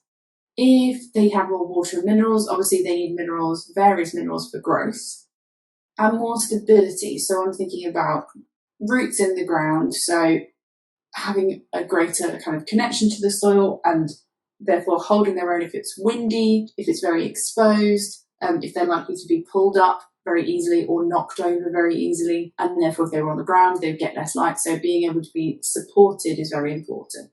So we're going to look at how different tropisms can help them achieve this. They are directional, so they are still directional, which is why they are a tropism. So they either grow towards or away from the stimulus. So that's the same thing as before. So towards will be a positive tropism, whereas away will be a negative tropism. But just in case, make sure this time we're talking about growth towards or away. We're not talking about movement towards or away, because that would suggest the organism is physically moving. Okay, so in the same way with taxis, the prefix in front of the tropism describes the stimulus that causes it. And again, remember, we can have positive and negative tropisms describing the movement towards or away. So we're going to have a look at 4 examples of plant tropisms. Again, most of these it would be good to learn because you are going to be given these as examples. There aren't many tropic responses in plants, so the more you can learn, the better you'll be able to identify them and then justify them. So the first one is probably the most obvious one, phototropism. So photo, again, that prefix meaning light. So we're going to talk about shoots and roots as separate entities when we talk about these tropisms, because they often have different responses. So shoots are positively phototropic. They grow towards the light, and that makes sense because they want to maximize the light for photosynthesis. Roots are negatively phototropic, so they grow away from the light, which encourages them to grow down into the ground. That makes more sense. There are no chloroplasts in roots, and they need to grow down because that means that they'll be growing away from the light, which suggests they're growing into the soil, and that's when they're going to need to grow to get more water and nutrients, etc. So then we have geotropism, sometimes also called gravitropism. So geotropism or gravitropism is the growth towards or away from the field of gravity or the gravitational pull. So shoots are negatively geotropic or gravitropic. They grow against the gravitational field. They make sure they're growing above the ground towards the sky, so away from the center of the earth, to make sure that there's more light, because again, they need more light for photosynthesis. So if you were growing with gravity, you'd be growing into the ground, which is not what we want if we are a shoot. Roots are then the opposite. They are positively geotropic or gravitropic. That means they grow down into the ground. And the deeper they go, the more likely they are to find more water, mineral ions, and also roots being sort of deep into the ground helps to stabilize the plant as well. So it means it's less likely to fall over, get knocked over in high winds. It gives this stability. So we've got negatively geotropic shoots and positively geotropic roots. Okay, this is probably a new one. You may well have heard of the others if you talked about plant responses at Key Stage 3, but thigmotropism is interesting. It's talking about mostly seen in climbing plants. Not all plants can do this, but they have the ability to sense touch. So when they sense that they're touching an object, their shoots or their roots are touching an object, the growth of those can be stimulated to change. So there are specialized shoots called tendrils. You'll have seen these they grow in a spiral. And then when they touch something that they could grab onto, they are able to sense where that is and grow in a spiral around it. So they grow around the object, which enables the plant to grip on and use that in order to reach high up and get more light. So these plants don't have tall woody stems like trees that enable them to grow up really, really tall and straight. That what they have a very sort of floppy, bendy stem, but they kind of grow in these little tendrils that can kind of creep up and grab onto. You've seen things like ivy, for example, will grow up and grab onto bricks and grow up the front and side of a house. That's able to do this because it can grab onto it can sense where the brick is. It can kind of grow in and around parts of the brickwork, hold onto it, put out more shoots, go up a bit higher, do the same, put out more shoots, go up higher, do the same. And that makes sense. You want to be able to grow up and get more light if you can, if you're a shoot. If you're a root, they tend to grow away from objects they touch, so they're negatively thigmotrophic. You'll see sometimes if a root grows down and hits a rock, it will turn to the side and carry on growing until it can grow down again. They won't try and grow through things if they can't or aren't able to. They'll tend to move away and grow in the opposite direction through substrate that they can get through. And lastly, hydrotropism. This is another one that kind of makes sense. So roots are positively hydrotropic, so they grow towards water in the soil. This helps to make sure that they get enough water, even in dry environments. So you can see here my roots of my plant are bending towards that cup of water. They can sense increased water content in soil or in substrates, and they will grow towards it in order to try and maximize the amount of water the plant can get. This makes sense. So all of these are tropisms because they are all directional and the growth of the plant is changing. Okay, so plant responses are controlled by growth factors, and we use the term growth factors here, but they behave in a similar way to hormones. So they're hormone-like chemicals. They are produced at the tips of roots and shoots in the meristem. There's different classes of them, and they can travel around the plant in diffusion, active transport, or even in the vascular tissue if they need to. And we've got different groups, including auxins, gibberellins, abscisic acid, ethene. So IAA is the example we're going to look at, which is indoacetic acid, and it's an example of an auxin. So it's within the group of auxins, and it controls both photo and geotropisms or gravitropisms in both roots and shoots. So let's look at phototropism in shoots first. So the way it works is that IAA moves to the more shaded part of the shoot. So in this case, we've got the sun moving throughout the daytime and changing direction. So the sun is initially pointing straight down. So we have none of the tip is shaded any different to any of the rest of it. And then as the sun moves across the sky during the day, then we get a shaded side and a sunny side of the shoot tip. What happens is the IAA gets moved to the shaded side, and that promotes the growth of cells on that side of the shoot, the elongation of those cells. And so that causes the shoot to bend towards the light because the same elongation is not happening on the sunny side of the shoot. So we get that bending the shoot tip towards the direction the light is in. So this is obviously a tropism. We're positively phototropic here. We're moving the growth to make the growth happen towards the stimulus, which is the light. Okay, so moving on to negative phototropism in roots. So this is where we're obviously going to be growing away from the light, and we said that roots are negatively phototropic, so they're going to be growing away from the light because they're going down into the ground. So in this case, IAA moves to the more shaded side of the root still, but it inhibits growth. So because it inhibits growth on that side, the cells on the unshaded side elongate, whereas the shaded side does not. And therefore we're going to be bending down and away from the direction of the light. Okay, so then if we think about gravitropism or geotropism as well, it happens in the same way. So positive geotropism works in the same way as negative phototropism in roots because the IAA is going to move to the side that is lowest to the ground or closest to that gravitational pull.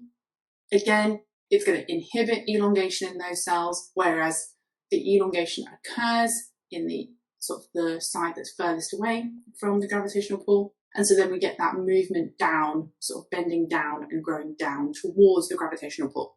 So that's how the roots kind of go further into the ground. So mainly the remembering sort of facts here is to kind of think about where is the IAA going, and if it's moving, it's always moving to the shaded side or kind of the side that's pulling down with gravity, but in shoots, it's promoting the elongation, so it will bend towards the light. In roots, it's inhibiting elongation, so then we bend away from the light, or we bend down towards gravity. So that's the kind of thing to remember. So in shoots, IAA is causing elongation or promoting elongation. In roots, it's inhibiting elongation on that side, and therefore the elongation occurs on the opposite side, and we get bending away. Investigating tropisms. First, let's look at phototropism. This is an example of a method or a technique you can use to investigate phototropism responses in plants. You have to grow shoots, but you're going to cover different parts of the plant with foil. So shoot A is uncovered, shoot B has a tinfoil hat just covering the tip of the shoot, and shoot C has foil around the middle underneath. We need a light source that's coming in a direction, because otherwise, if you just have a light source above, there'll be no bending or moving towards or away from the light. So we need a light source coming from one direction. We need to have got many seedlings, not just 3. We need lots of repeats here. And some of the seedlings, you'll keep all in the same conditions. You've got to control all the growth conditions that could affect growth. So temperature, water availability, nutrient availability. And then you'll measure the responses towards the end of the experiment by measuring growth. So you should also do some measurements. So measuring the amount of growth or the height of the seedlings over time. And this way you can get some quantitative data as well as doing some observations and getting some qualitative data about the bending of the shoots. You also need to know how to investigate geotropisms. You need to put a set number of seeds in Petri dishes on damp cotton wool. There should be the same number of seeds in each dish, and each bit of cotton wool should have received the same volume of water. You're then going to place the dishes in dark, or you're going to wrap them in tinfoil to exclude light. This means that we're only going to be looking at the effect of gravity and not light. Then you need to place the Petri dishes at different angles. This could be on different blocks, taping them upside down, taping them to something that's vertical. Then you need to leave them to germinate with all other conditions exactly the same. So there should be no light for all of them. They should be receiving, again, they should have received the same volume of water. There should be the same time, same temperature. After a set amount of time, you need to record the direction of shoot and root growth for each condition. All should show positive geotropism in their roots and negative geotropism in their shoots, regardless of the angle they were grown at. As well as tropisms, plants are more likely to survive if they respond to abiotic stress and herbivory. These responses are not tropisms because they are non-directional. What do we mean by abiotic stress? We mean when an abiotic factor reduces the ability to grow, or it may threaten the plant's survival. So for example, drought or freezing are 2 types of abiotic stress. Some plants have adaptations to survive these abiotic stresses. Some can be resistant to salt. Some can produce antifreeze-like chemicals to prevent their cells from freezing. There are many different adaptations that plants have in order to be able to cope with these different abiotic stresses. Herbivory is when plants are eaten by animals. This includes insects. There are protective responses that plants have developed to protect themselves from damage by animals. Some produce toxic chemicals that taste bitter, for example tannins. Some release pheromones to attract natural predators of the insects that are eating them.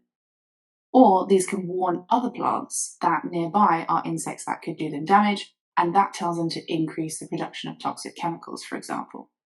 Finally, some plants fold their leaves in response to touch, so they can sense movement by an animal or an organism nearby, and they will fold in their leaves, just like in this video here. This is a mimosa plant, and as their leaves are touched, you can watch them fold inwards.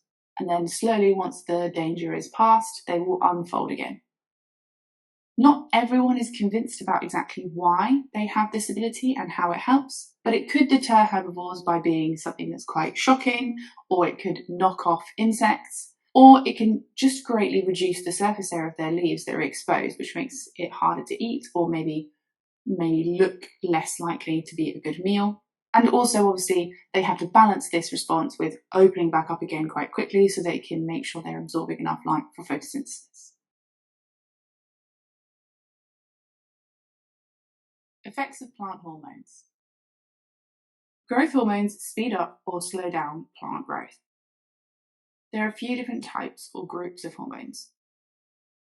Auxins stimulate cell elongation in shoots, but high concentrations of auxins actually inhibit cell elongation in roots. Apical dominance shows that high concentrations of auxins inhibit side shoot growth. Gibberellins, unlike auxins which are produced in the tips of shoots and roots, gibberellins are produced in young leaves and seeds.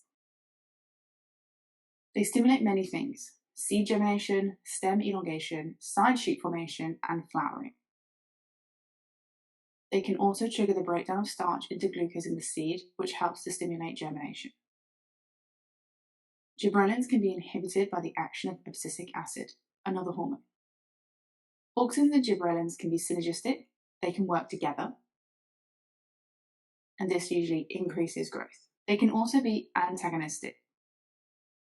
For example, gibberellins stimulate side shoots, whereas auxins inhibit them. We need to know how to investigate apical dominance practically. With any plant experiment, but especially this one, we need a large number of plants, and ideally, if we're going to compare them, they should be the same type of plant, same height, same age, and same mass, roughly. We need to count the side shoots on each plant before we start, and then we're going to split the plants into 3 treatment groups. Group A, we're going to remove the apical shoot. This removes the source of auxin. Group B, we're going to remove the apical shoot, but we're going to add auxin in the form of a paste or an agar gel. And group C is going to be our negative control, so we are not going to remove the apical shoot.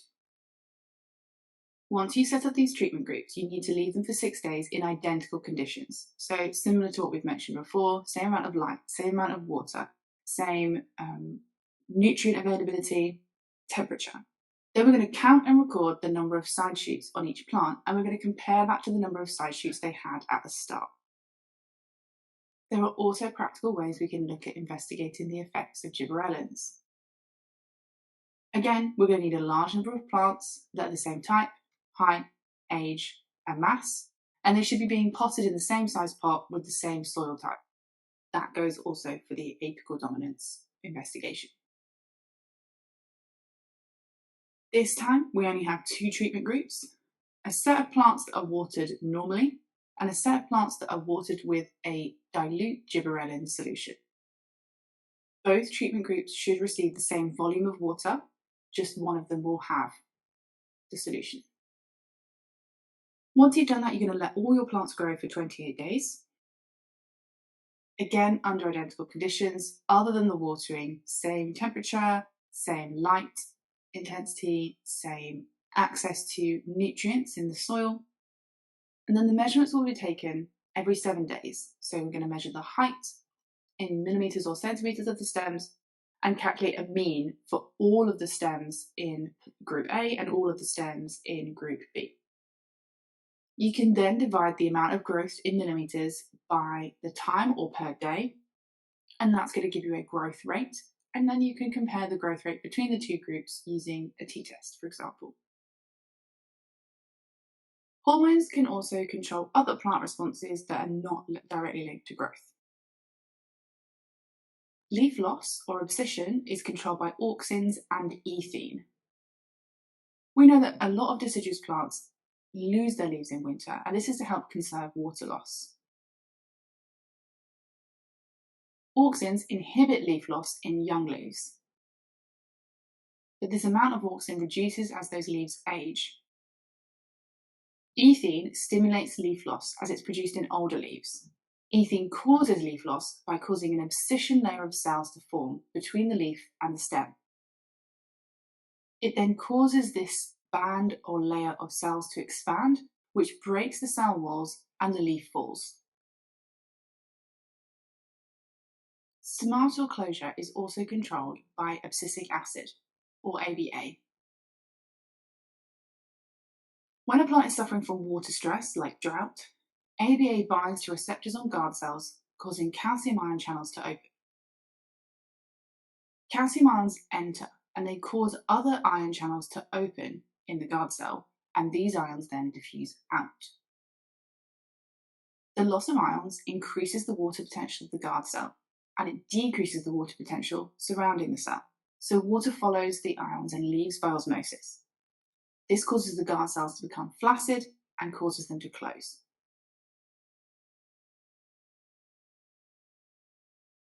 We need to know some commercial uses of plant hormones. Auxins can be used as rooting powder for producing cuttings, as it will encourage root growth. It is also used to create seedless fruits like grapes, and it can also be used as a weed killer or herbicide. Gibberellins are used to extend shelf life of fruits and vegetables. This is due to their ability to delay senescence. They also are able to elongate fruit, such as apples and grapes. They also help speed up seed production for plant breeding. Ethene speeds up ripening in fruits, and it promotes fruit drop from fruit trees.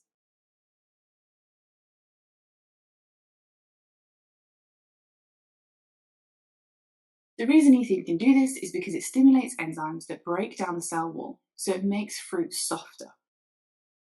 And it causes fruit to drop because it helps to promote a similar mechanism to how it promotes leaf loss. Auxins work as weed killers because they cause such rapid growth that the stem can't support itself, so the plant bends and breaks and falls over and dies. The opposite effects of all these hormones can also be achieved if we use inhibitors. So these can also be used commercially to prevent the effects of auxins, gibberellins, and ethene. The structure of the human nervous system. Central nervous system, the CNS. So that's made up of the brain and the spinal cord. Then you have all of your nerves. The neurons are bundled up into nerve fibers. This is your peripheral nervous system. So that's all of the nerves that connect all of the kind of cells in your body to the brain and spinal cord. And if you remember from doing our reflex arc, obviously the brain and the spinal cord coordinate all of your responses. So when we're talking about nervous responses and nervous control in the body, your brain and spinal cord are coordinating all of those responses, and then the nerves is what we're sending the impulses along. So we have our central nervous system, and then we have our peripheral nervous system. Your peripheral nervous system is then split up into the autonomic and somatic nervous systems. Somatic just means body, for want of a better word. It just means kind of the body system. It controls all your conscious activities: running, jumping, talking, eating, everything you think about and choose to do. Whereas your autonomic nervous system is controlling your unconscious behaviours, your unconscious activities that are subconsciously controlled. So you don't think about them. They just happen on their own without you needing to worry about them. So things like breathing. I know you can, if you need to, stop and control your breathing, but most of the time you breathe without thinking about it. So breathing, digestion, all of the processes, the peristalsis and the movement of food through your digestive system and the process of digestion, and your heartbeat. So your heart rate, how fast your heart is beating, is also included in here. So in the autonomic nervous system, we branch out again into two separate systems. One is the sympathetic nervous system, and one is the parasympathetic nervous system. So sympathetic is active when the body is stressed. So for example, it is responsible for part of the fight or flight response. And so for our example, because we're looking at heart rate today, that part of the nervous system is going to be responsible for increasing heart rate. Obviously, we're talking about nervous control here, not hormonal control. So we should know, or from GCSE you may have heard about adrenaline increasing your heart rate and being part of the fight or flight response. That's a hormone, and that's hormonal control. We're not talking about that here, we're talking about nervous control. But obviously there are hormones that can have an effect on heart rate as well. Parasympathetic nervous system then does the opposite. Okay, so sympathetic, and then the para is the opposite. And often para means kind of none or sort of turned off, like the negative side of something. So if something's on, then para would be off.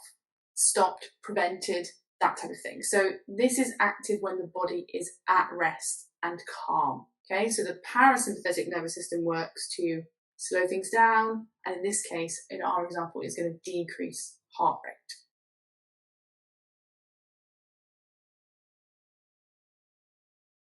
Okay, so let's look in a bit more detail at the brain.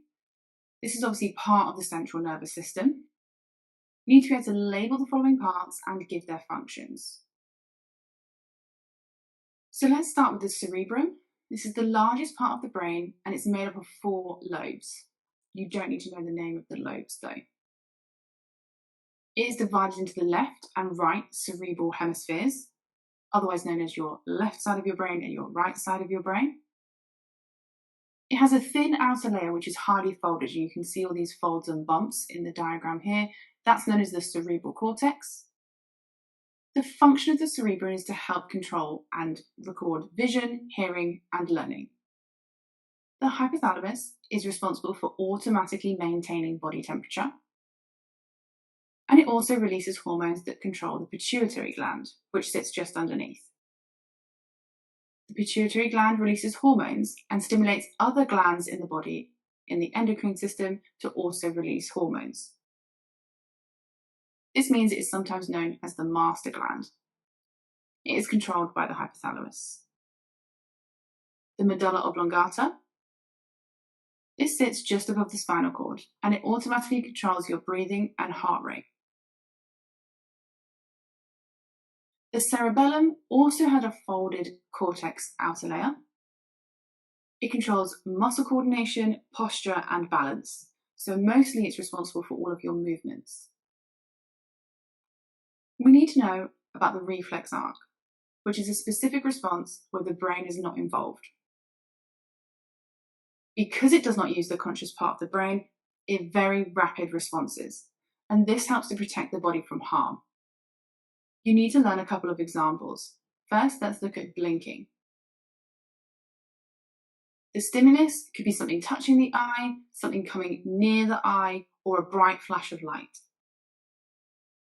The receptors, if something is touching your eye, will be the sensory nerve endings in your cornea. These send impulses down a sensory neuron to the central nervous system. In the central nervous system, we pass the impulse from a relay neuron to a motor neuron.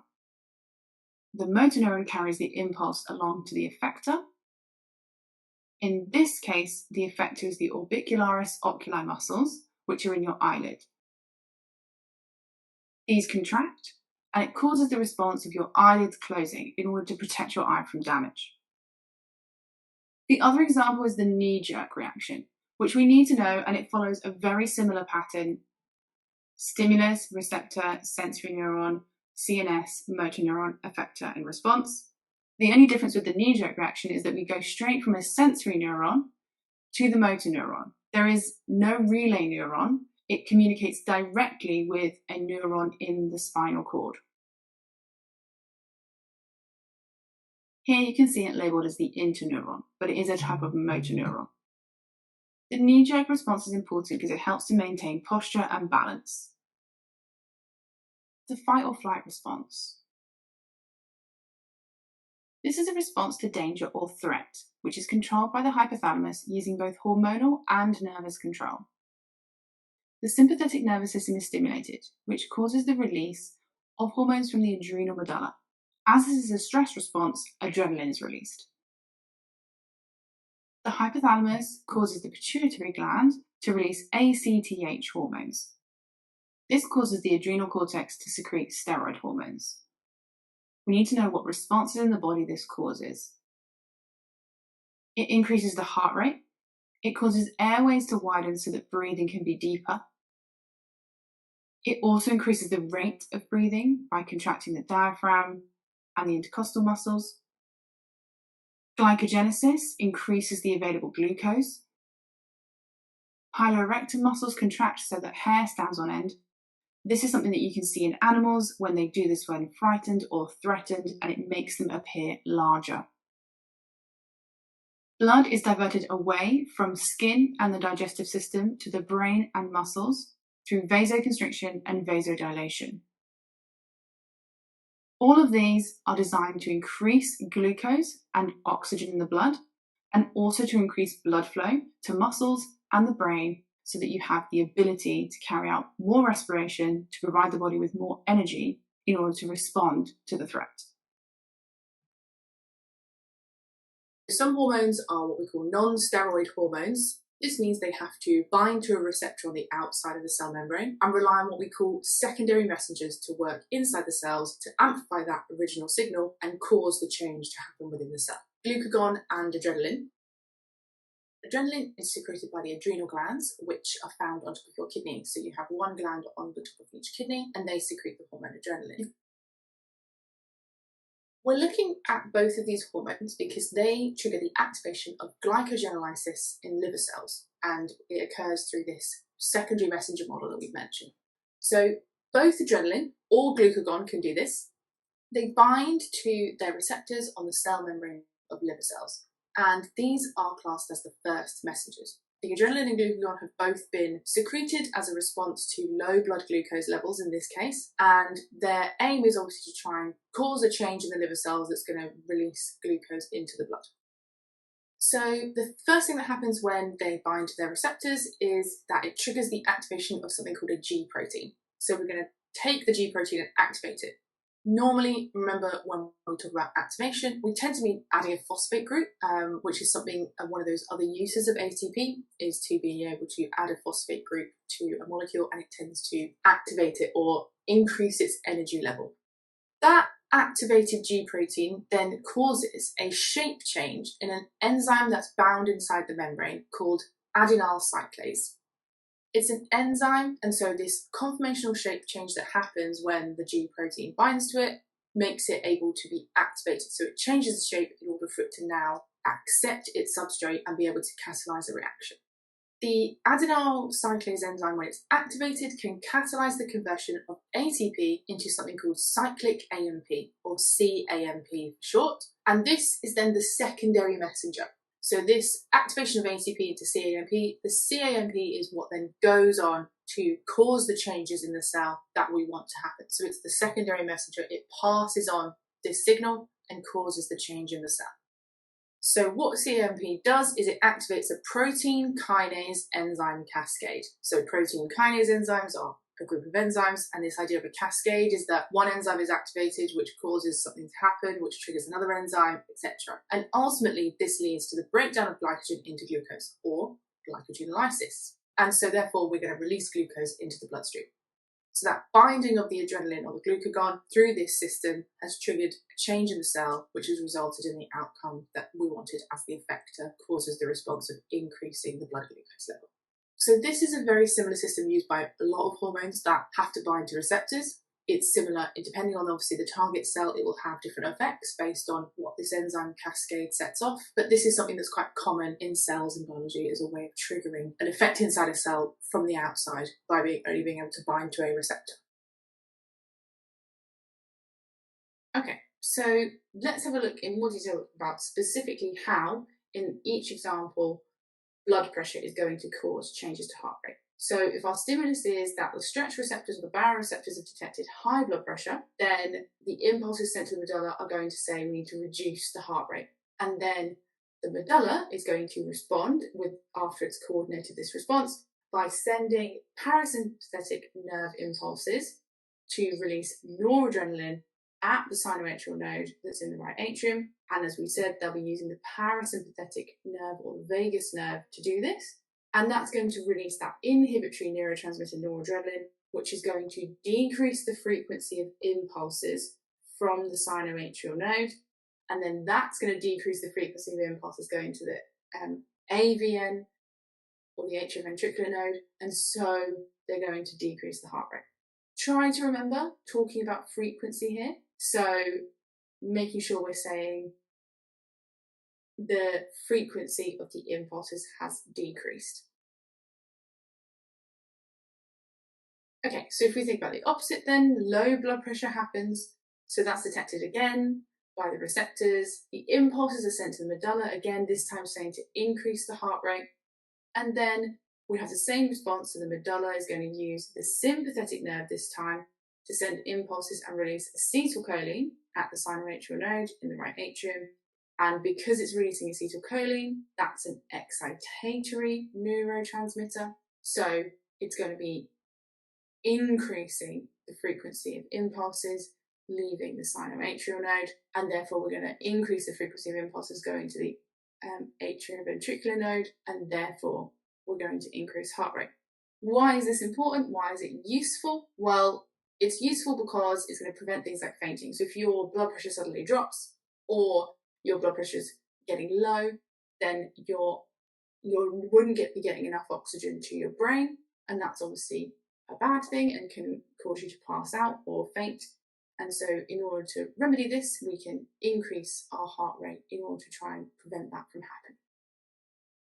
Okay, now let's have a look at how heart rate changes can react to changes to blood oxygen or pH.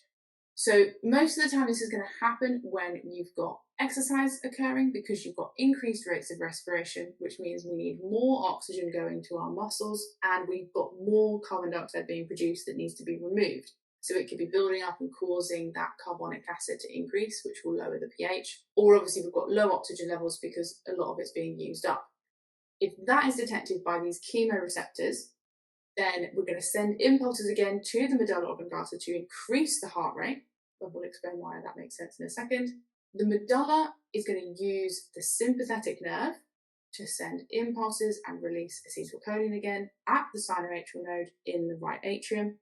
Again, we're using acetylcholine, so that's an excitatory neurotransmitter, which is why it results in the speeding up of the impulses.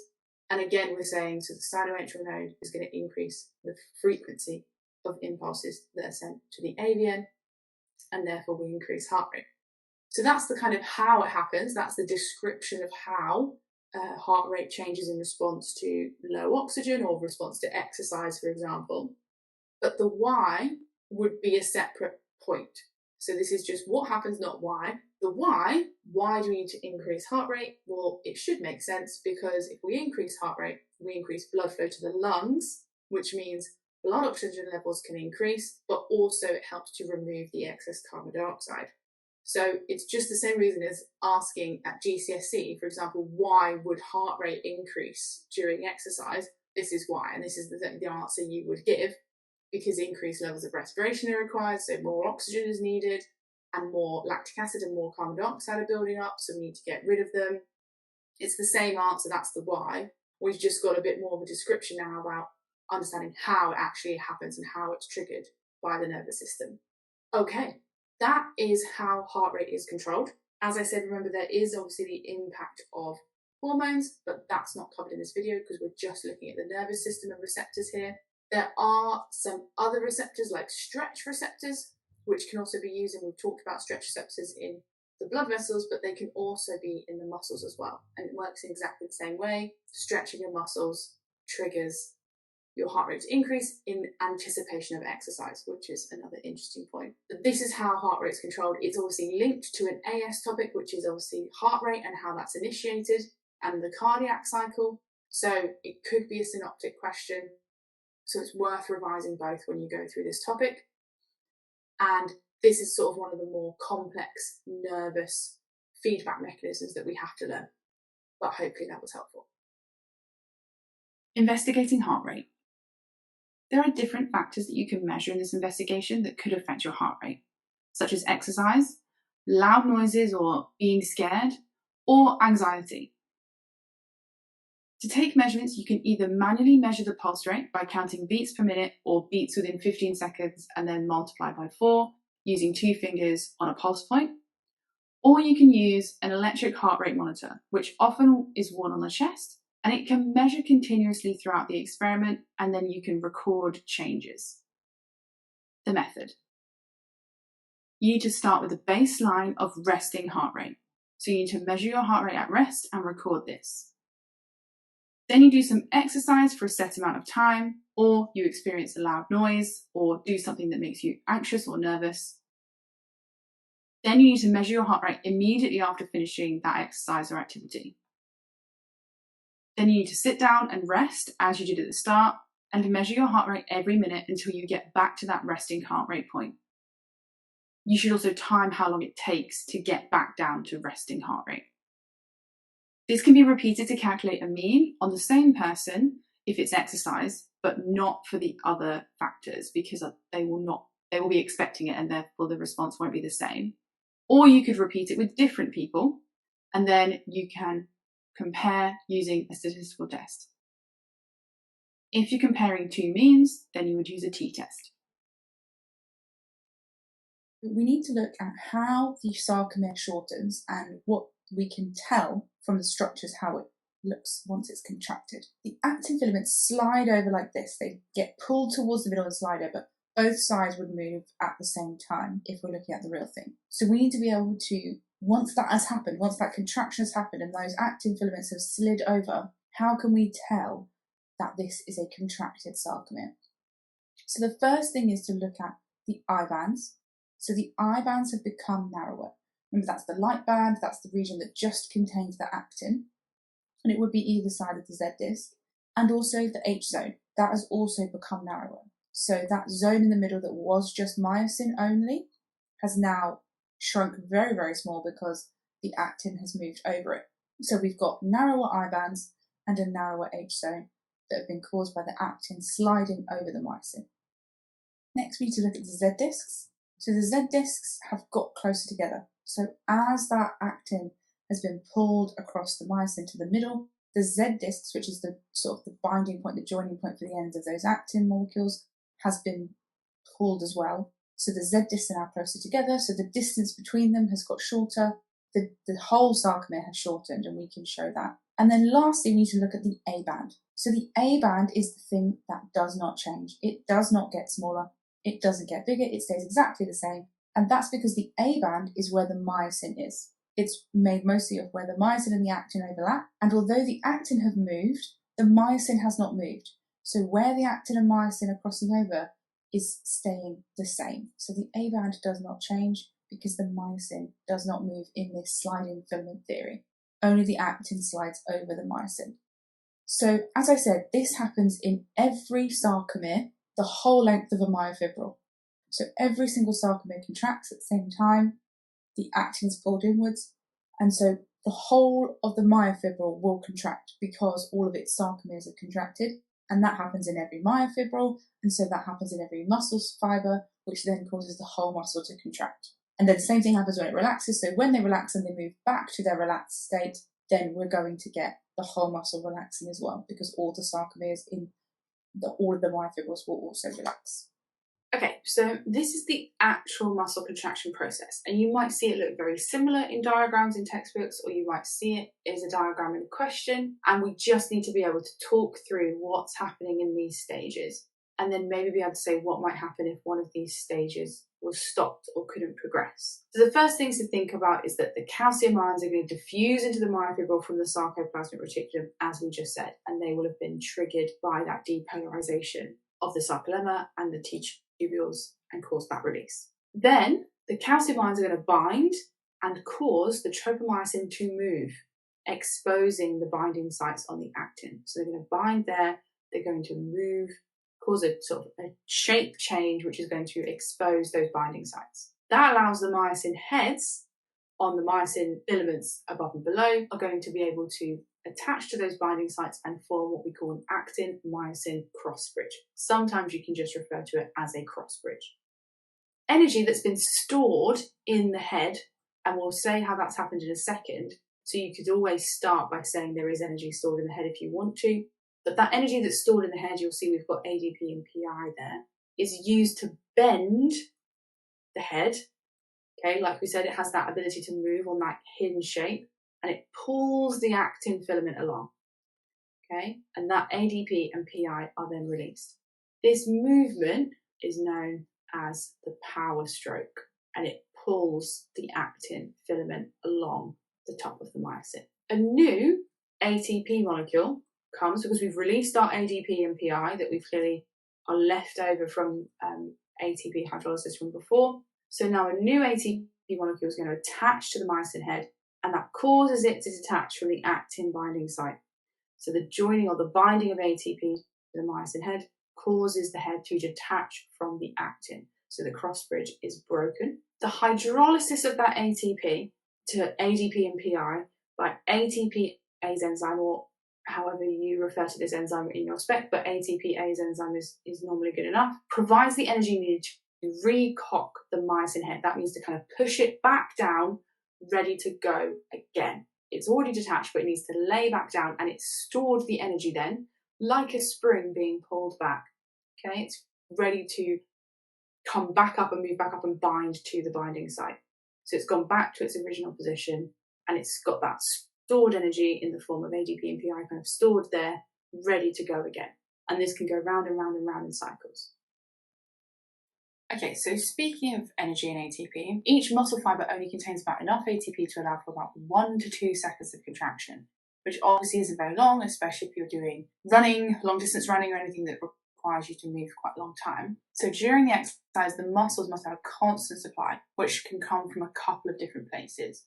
Obviously, the main one, aerobic respiration. So most ATP in muscles is generated via oxidative phosphorylation in the mitochondria of the muscle cells. And remember, these are the muscle fibers. When we're talking about the fast twitch and slow twitch muscle fibers, so specifically slow twitch muscle fibers are going to be doing a lot of aerobic respiration. So that is where their ATP is going to come from. Fast twitch fibers, so anaerobic respiration is going to be happening as well.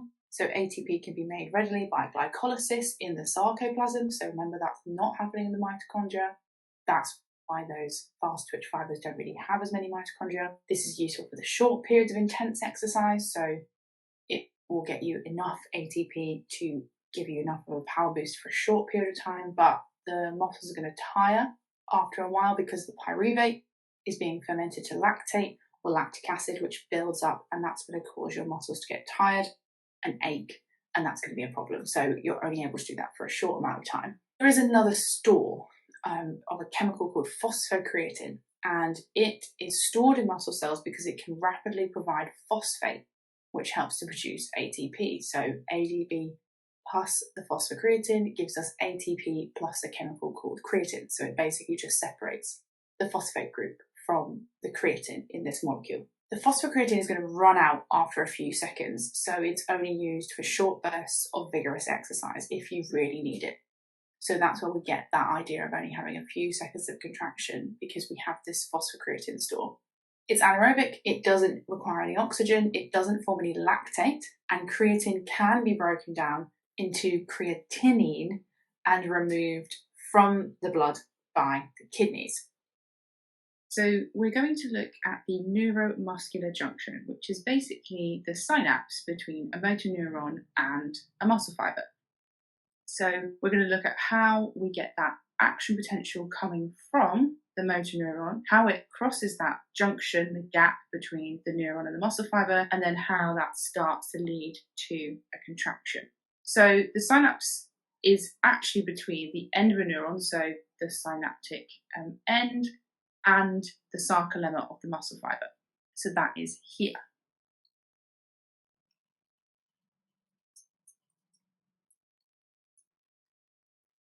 And you can see I've got sort of multiple axon branches coming out with one muscle fibre. And you can kind of see all of the structures we looked at in the last video. So we've got the sarcolemma around the outside, we've got the sarcoplasmic reticulum in sort of blue-green, covering around the outside of the myofibril. And then we have those T tubules that we spoke about, which is the infolding of this sarcolemma membrane to make these tubes that go all the way down and around the myofibril.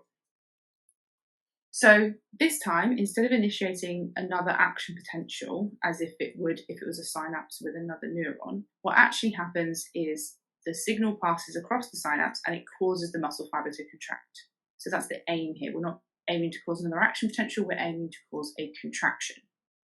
Okay, so we've got kind of closer up picture of an axon terminal, kind of the actual neuromuscular junction now, which looks sort of similar to what we'd seen when we looked at the synapse diagram previously. And we're kind of comparing this to a cholinergic synapse. Remember, that's one that uses acetylcholine. And initially, the kind of first stages are exactly the same. So an action potential arrives at the part of the axon just above the synapse.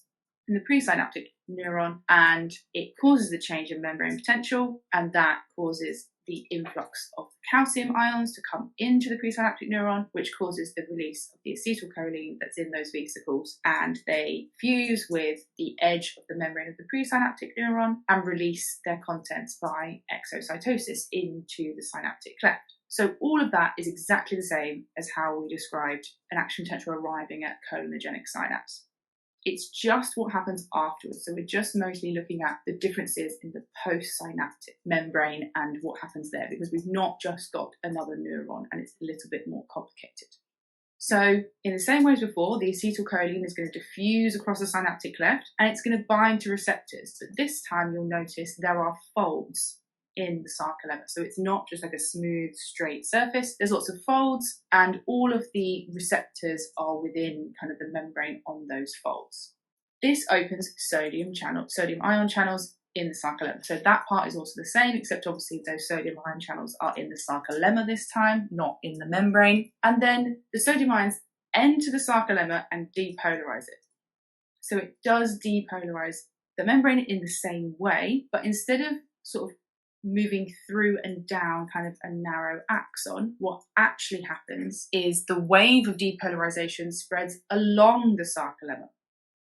So it goes along the sarcolemma and then it goes down the T tubules to get to sort of the outside of that muscle fibre. And you can see that the T tubules then come into contact with the sarcoplasmic reticulum and you can see the calcium ions there. So that is where we're trying to take that change in membrane potential and that depolarization of the sarcoplasm then around the muscle fibre and around the sarcoplasmic reticulum is going to trigger the release of those calcium ions from the sarcoplasmic reticulum, which are going to move down into the myofibril, and that is what will trigger the muscle contraction. So mostly it's the same as what we've looked at before with the synapse, but we have to think about what words we're using in the language. So we're talking about the sarcolemma instead of talking about the postsynaptic membrane.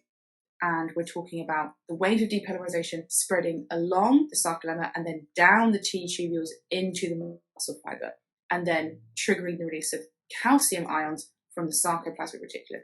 All of that is new and different from when we looked at just the normal, regular synapse. Investigating electrical activity in muscles. Electrodes placed on the skin can detect electrical activity in muscles. This is known as electromyography, and it produces an electromyogram, or an EMG. To start, you need to attach 2 electrodes to the muscle you want to look at, for example, a bicep. You also need to add one to a control point, for example, the bony part of a wrist. The electrodes need to be connected to an amplifier and a computer. With the muscle relaxed, a flat line is produced on the EMG. When the arm is bent, this contracts the muscle and the amplitude of the trace increases. This is because electrical signals are being sent to the motor unit. That's the motor neurons and the muscle around it. If a weight is lifted, the amplitude is going to increase further. This is because more motor units need to be stimulated in order to increase the force of contraction. If a weight is lifted and then held, the muscle will fatigue because more signals are being sent to try and activate more motor units to increase the force needed to hold the weight up for a long time. Amplitude increases even further. Not all EMGs will look exactly the same. It very much depends on what's being measured and how the amplifier and the computer is measuring the trace. First of all, let's look at parts of the chloroplasts and their functions and what happens there. So the stroma is the fluid inside. It's where the light-independent reactions happen. It means it will contain enzymes, including ATP synthase, and obviously also rubisco, and it will be the place where proteins, lipids, and starch are all stored inside the chloroplasts. And you can see I've got some starch grains and a lipid droplet labelled here. Okay, so then we have our double membranes. We have our inner and our outer membrane. Chloroplasts are double membraned, and they're one of the double membraned organelles, along with the mitochondria and the nucleus. So the inner and the outer membrane control the entry and exit of substances into and out of the chloroplast. They're semi-permeable and they will allow in carbon dioxide and oxygen and obviously allow them to diffuse back out as well. Chloroplasts, just like mitochondria, contain their own ribosomes and their own DNA, and they can use them to make proteins that they need for photosynthesis. They have 70S ribosomes, and their own small kind of loops, singular loops of DNA, is evidence for the endosymbiotic theory, like the double membrane, this idea that they were once free-living bacteria that then got absorbed to make eukaryotic cells.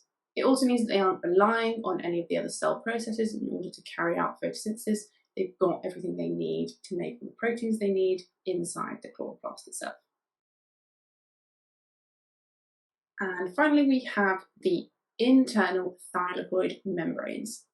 So these are formed into specific shapes. We have the thylakoid discs, so they're like kind of 3D kind of sacs or coin shapes, and they are then stacked on top of each other in piles known as grana, one granum, multiple grana.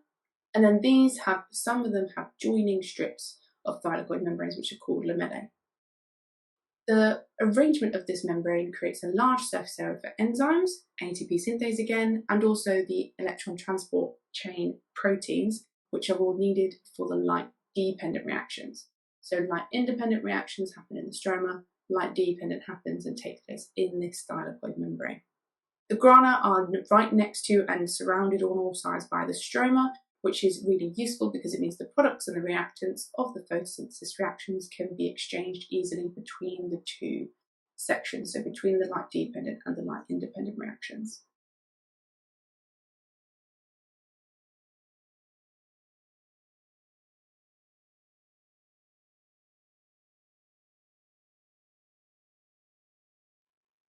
Okay, so let's have a look at photosystems and pigments. So how are plants going to harvest the light energy that they need for photosynthesis? So a photosystem is a protein complex found in the thylakoid membrane, and it harvests light energy from photons, and it uses that light energy to excite electrons, and specifically electrons in a chlorophyll molecule or chlorophyll A molecule, which is found in the reaction center at the kind of very middle of the photosystem. There are two types of photosystem in plants, photosystem 1 and photosystem 2. We normally put them the other way around, so photosystem 2 first and photosystem 1 first, just because that's the order in which they were discovered in. Photosystem 2 has an optimum wavelength of absorption of 680 nanometers, and photosystem 1 has an optimum absorption of 700 nanometers. They both absorb wavelengths of light using chlorophyll A, it's just that they have a slightly different optimum wavelength that they can absorb. And obviously, as well, we know that photosystem 2 and photosystem 1 have different kind of roles in the light-dependent reactions as well, because we have cyclic and non-cyclic photophosphorylation happening, and that happens at certain photosystems. Inside the photosystems, as well as our chlorophyll molecule, we have other pigments known as accessory pigments. They absorb light at different wavelengths because they are different colours, and they pass the energy down to the chlorophyll in the reaction centre. By having these accessory pigments, they allow the plant to absorb different wavelengths or an increased range of wavelengths, which therefore helps us to increase the rate of photosynthesis and how much photosynthesis happens, because the more light we absorb, the more light energy we have to carry out photosynthesis.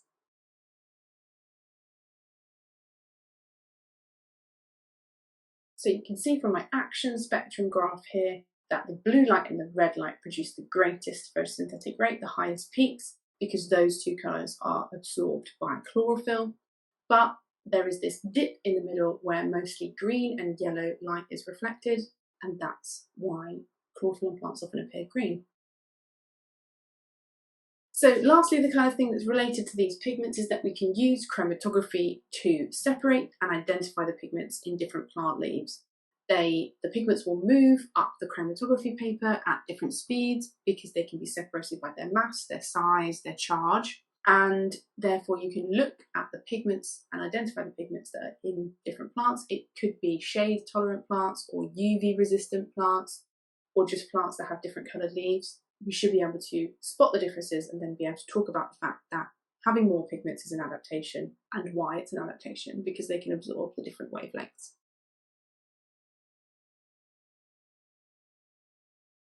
Okay, so we're moving on to the light-dependent reactions.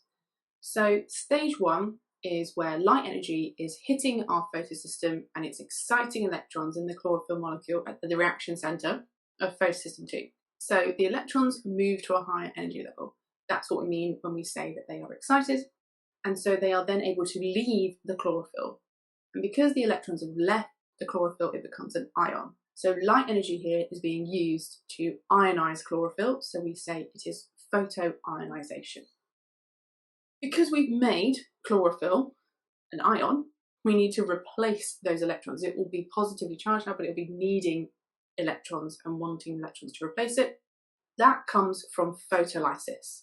Remember, photolysis means splitting using light, and what we're splitting is water. And this happens only at photosystem 2 because it's the only one that has the enzyme. So an enzyme uses light energy to split water into oxygen gas and hydrogen ions and electrons. These electrons are going to replace the ones lost from the chlorophyll. The hydrogen ions are going to be used to make ATP and also to help us reduce our NADP later on. And the oxygen will then just diffuse out of the chloroplasts. We know it's a waste product. It can go on to be used in respiration, or it will just leave and diffuse out of the leaf. Next stage is where are these electrons going to go? So once they've left the chlorophyll, they move through a series of protein carriers called the electron transport chain. They move through a series of redox reactions. Remember, that is alternating reduction and oxidation. So as they join the protein, they will be reducing it, and then as they leave, they'll be oxidizing it and they'll be reducing the next one, and so on. Because each protein has a lower energy level, they lose energy as they move down the electron transport chain. That energy that's lost is used to produce ATP, and we're going to look at that on the next slide. So then, once they've moved through the electron transport chain, these low energy electrons find their way to photosystem 1, and they will be re-excited by light energy, and then they leave the chlorophyll again, and then they will pass down a couple more protein carriers.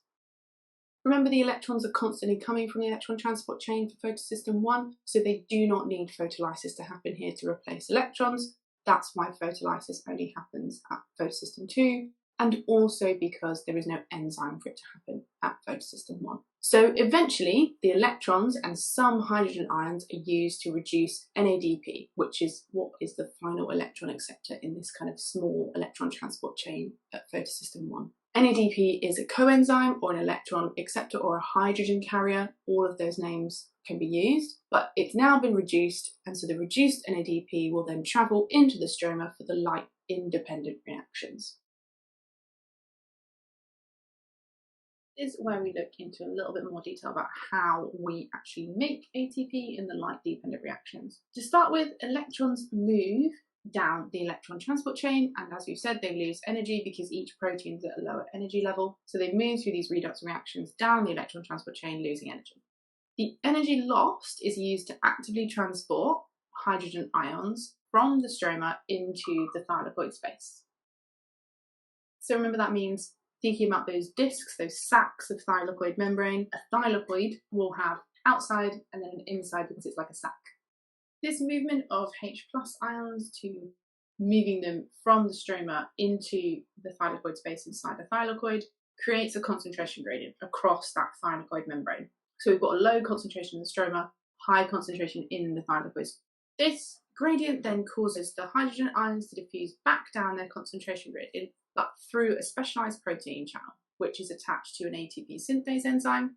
And as they move through, they cause the ATPase enzyme to turn ADP to ATP.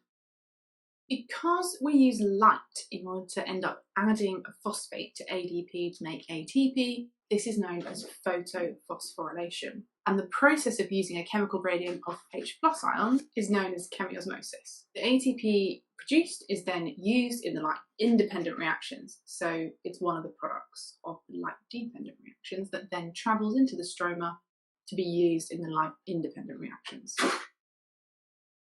Okay, so we're halfway through photosynthesis at this point. Done the light-dependent reactions that have taken place in the thylakoid membrane. They have produced oxygen gas, which has come from photolysis, and that leaves the chloroplast, although it could be used for respiration.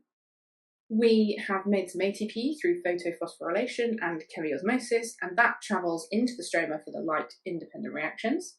And we've reduced NADP, so we've made some reduced NADP, which are going to, it's the final electron acceptor in the electron transport chain, so it's taking the hydrogen ions and electrons, and it travels to the stroma with them for the light-independent reactions as well.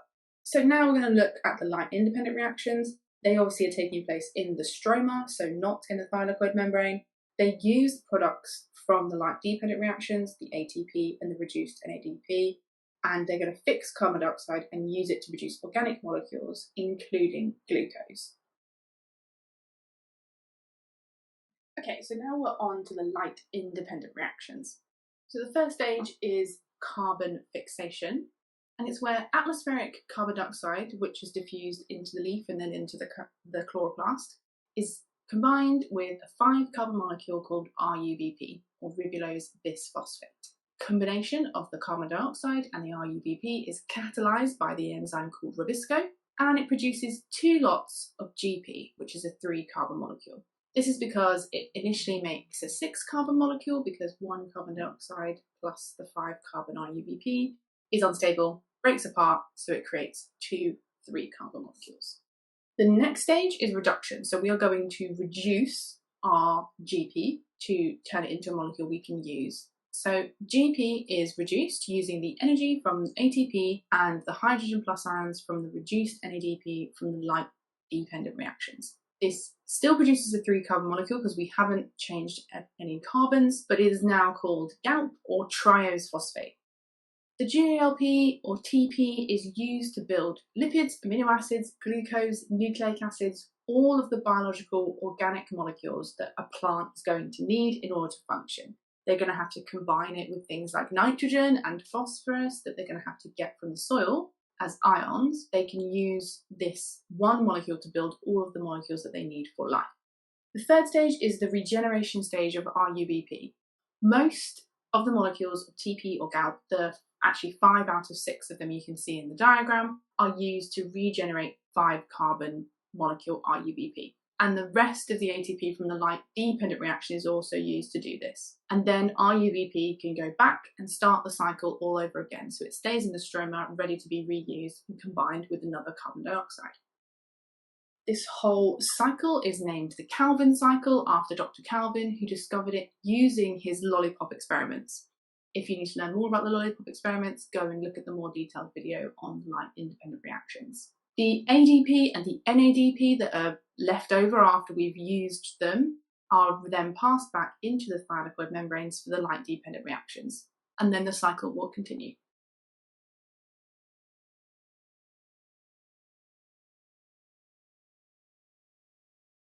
As the graph shows, you've got rate of photosynthesis on the y-axis and light intensity as our factor on the x-axis. Now, to remember, make sure that when we have these kind of straight up and then across graphs, that up until the point where there is a flat line, so on the angle going up, and the x-axis is a limiting factor there. So light intensity is increasing, the rate of photosynthesis is increasing, up until the flat line. When we get to the flat line and the plateau at the top, the factor on the x-axis is no longer a limiting factor. So at that point, light intensity is no longer limiting because we're increasing the light intensity, but the rate of photosynthesis isn't going up. So something else must be limiting it. And that's how we interpret these graphs. So light intensity is a limiting factor.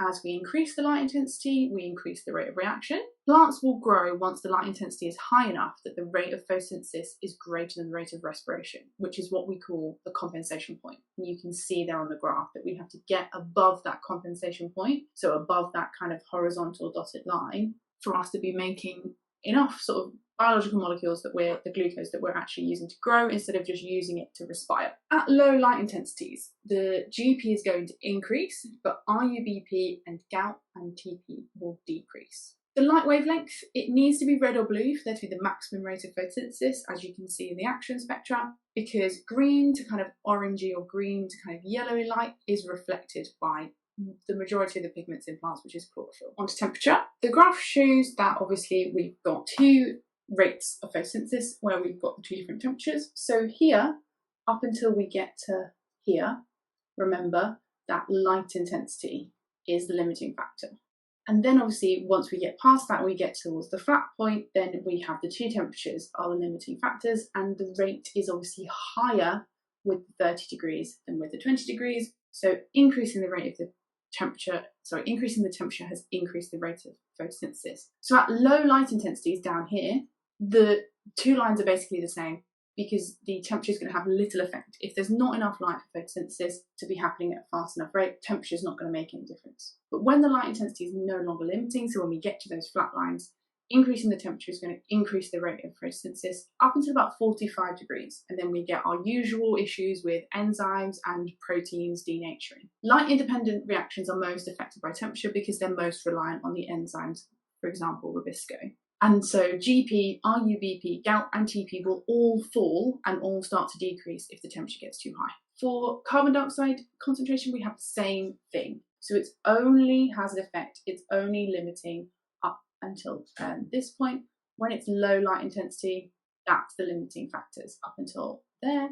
But then you can see if we increase the concentration of carbon dioxide, we increase the rate of photosynthesis up until about 0.4%. Higher than 0.4% if you remember the stomata close. And so then if the stomata is closing, then we're not going to be taking in carbon dioxide, and so that will then affect the rate of photosynthesis. Low levels of carbon dioxide means RUBP is going to increase, but GP and GALP or TP are going to decrease. And that's because RUBP is no longer combining with the carbon dioxide, so it's going to be there but not being used up. And because there's going to be no combination, there's going to be no formation of the GP and the GALP or TP. Greenhouses maximise the rate of photosynthesis because they can control all of those limiting factors, and they can make sure that they're all at their optimum. They can have additional lighting, they can use heaters, and they can increase the carbon dioxide concentration artificially inside the glass houses. This is going to speed up the rate of growth because we're doing more photosynthesis, but these measures can be expensive and they must be balanced with the profit or the increased profit that could be made from either growing more or being able to produce the same amount faster. Just a note on water. So water stress doesn't directly affect the rate of photosynthesis, so it is not known as a limiting factor. Because if the plant didn't have enough water for photolysis to take place, then the plant would already have been wilted and probably dead. But in drought conditions, when there's limited amounts of water, they often close their stomata, so they prevent water loss, and then therefore less carbon dioxide is being absorbed, which obviously does reduce the rate of photosynthesis. So that is how water is linked. Redox indicators change colour when they are reduced, so when they gain hydrogen ions or electrons. In this case, we're going to be using DCPIP, which will turn from a blue solution to a colourless solution once it accepts the electrons, and it accepts those instead of the NADP, and it is reduced. So it kind of plays the role of NADP in this reaction. The speed of this reduction in various conditions can be used to measure the rate of the light-dependent reactions of photosynthesis. So we're going to look at ammonium hydroxide, which is often used in weed killers because it disrupts the electron transport chain and it prevents the reduction of NADP and the production of ATP. Because if no electrons are moving along the electron transport chain, they won't be there to be accepted by the NADP and therefore reduce it, and the lack of electron movement is going to reduce the amount of ATP we can make through chemiosmosis. This will have a knock-on effect then on the light-independent reactions because GP will not be reduced to TP because no reduced NADP is moving into the light-independent reactions. And so then we're going to get fewer organic molecules, and ultimately this can prevent growth and eventually cause death of the plant. In this experiment, we're going to use ammonium hydroxide to show that this disruption of the ETC occurs. And in this case, it's because the ammonium hydroxide is going to affect the pH of our solution. Light reactions working properly, reducing DCPIP, removing the colour. What happens if we remove light, or what happens if we add this weed killer? Does that show us that the electron transport chain is stopped or not working, and therefore we don't get that reduction of the DCPIP, so we don't get a colour change? That's what we're looking at here.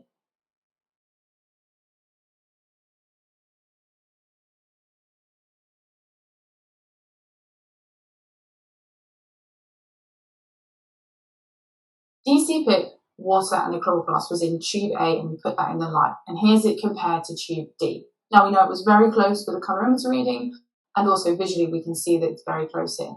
So the reason this happened was that the light-dependent reactions took place because light was present and so were chloroplasts.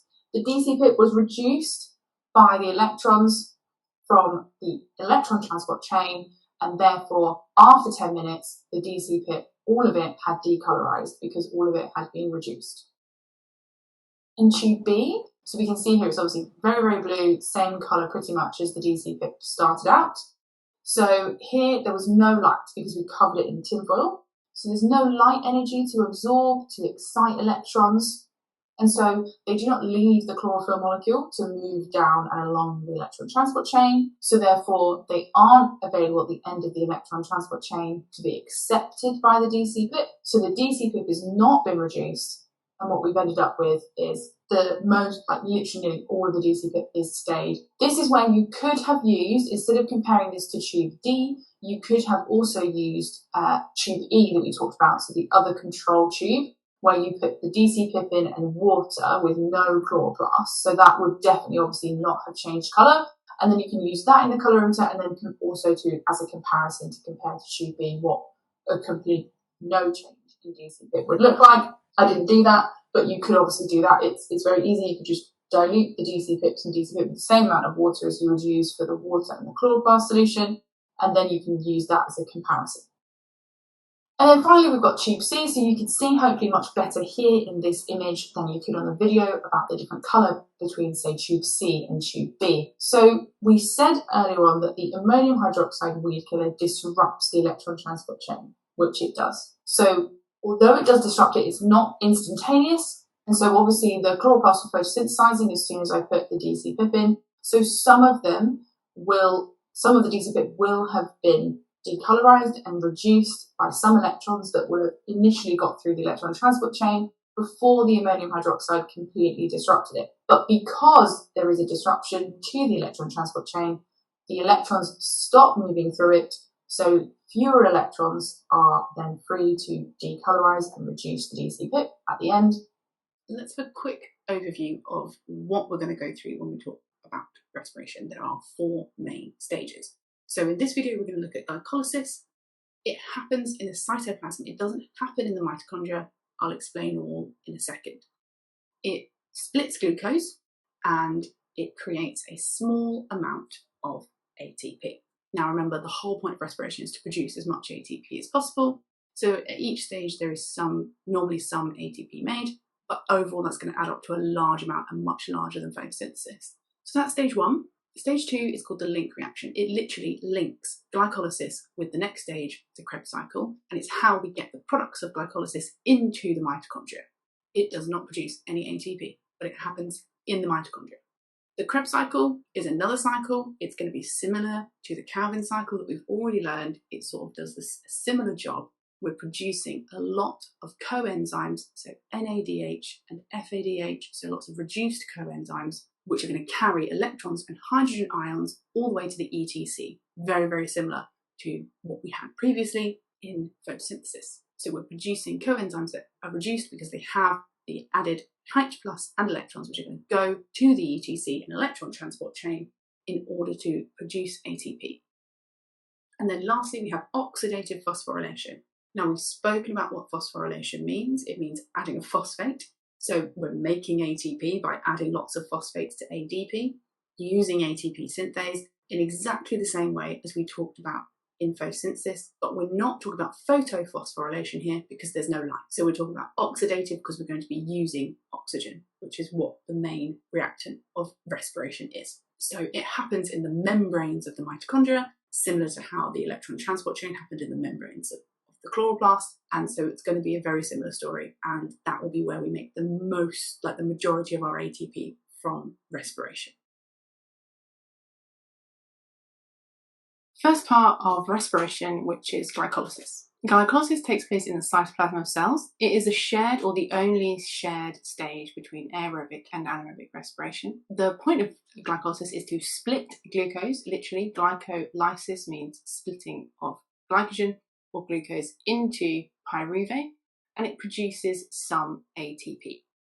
Step 1, glucose is phosphorylated to hexose bisphosphate, sometimes also called fructose 6-phosphate, using 2 ATP to do that. So 2 ADP are made because we have 2 ATP and the phosphate from each is removed and used to phosphorylate the glucose. And then we get to stage 2. The hexose bisphosphate is going to split to produce 2 molecules of triose phosphate, or GP. So the hexose bisphosphate is a 6-carbon molecule and it splits into 2 3-carbon molecules, which is the triose phosphate and the GP. And then stage 3, we've got the TP or GP is going to be oxidized to form pyruvate. And during that process, we also form some reduced NAD. And this energy from that reaction is, so the oxidization of pyruvate and the reduction of NAD releases some energy, and that energy is enough to produce 4 ATP, so to phosphorylate 2 more ADP into ATP. Okay, so what does glycolysis produce? So per glucose, we get 2 reduced NAD, and that's going to diffuse into the mitochondria, carrying the H+ and the electrons to the electron transport chain. We're going to make 2 ATP net, which remember means overall, because we make 4 in total, but we use 2 in the first stage. So they get used for processes nearby.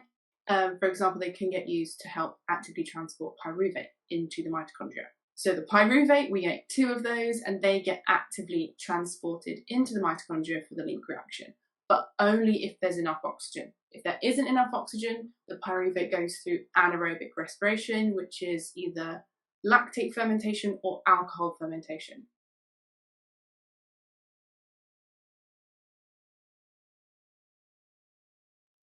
Okay, so second part of respiration is the link reaction. But first, we'll have a quick look and reminder about the mitochondrial structure, because this is the first part of respiration that starts actually taking place in the mitochondria. So we've got the outer membrane, which controls the entry and exit of substances, including oxygen, carbon dioxide, pyruvate, and ATP.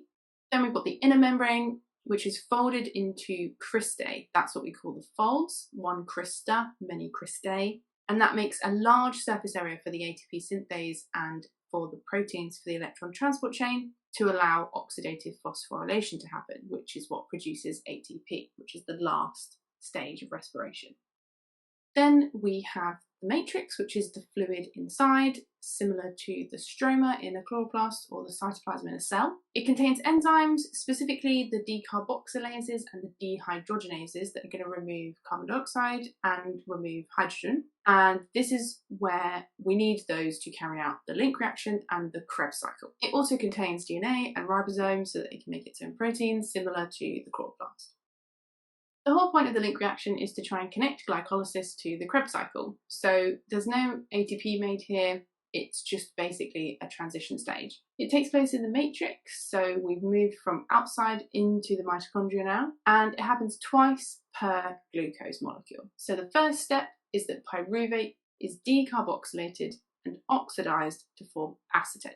So carbon dioxide is removed, and we also oxidize it, and that means that we end up producing a reduced NAD. The acetate that's made is going to combine with the coenzyme A to form acetyl-CoA, or acetyl coenzyme A. The carbon dioxide is going to diffuse out as a waste product from the mitochondria. The reduced NAD is going to take the hydrogen ions and the electrons to the electron transport chain, and then the acetyl-CoA is going to enter the Krebs cycle. The Krebs cycle, part 3. So the Krebs cycle takes place in the matrix. It produces lots of reduced coenzymes that take H+ and electrons to the electron transport chain, and it also produces some ATP. So to start with, we're going to need the acetyl-CoA that we made in the link reaction, and it's going to combine with a 4-carbon molecule called oxaloacetate. They're going to combine to make a 6-carbon molecule called citrate, or citric acid. And this is stage 1, so we've got a 2-carbon molecule combining with a 4-carbon molecule to make a 6-carbon molecule. We are going to regenerate that 6-carbon molecule back into oxaloacetate through this cycle.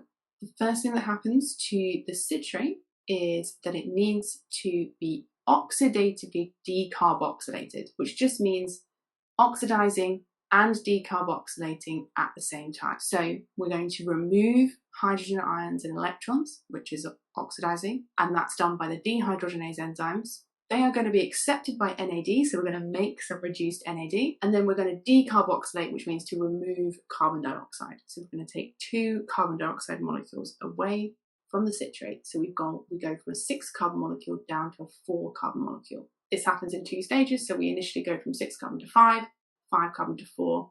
You don't need to know the names of those intermediate molecules, the 5 carbon and the 4 carbon. You just need to know that this is what happens.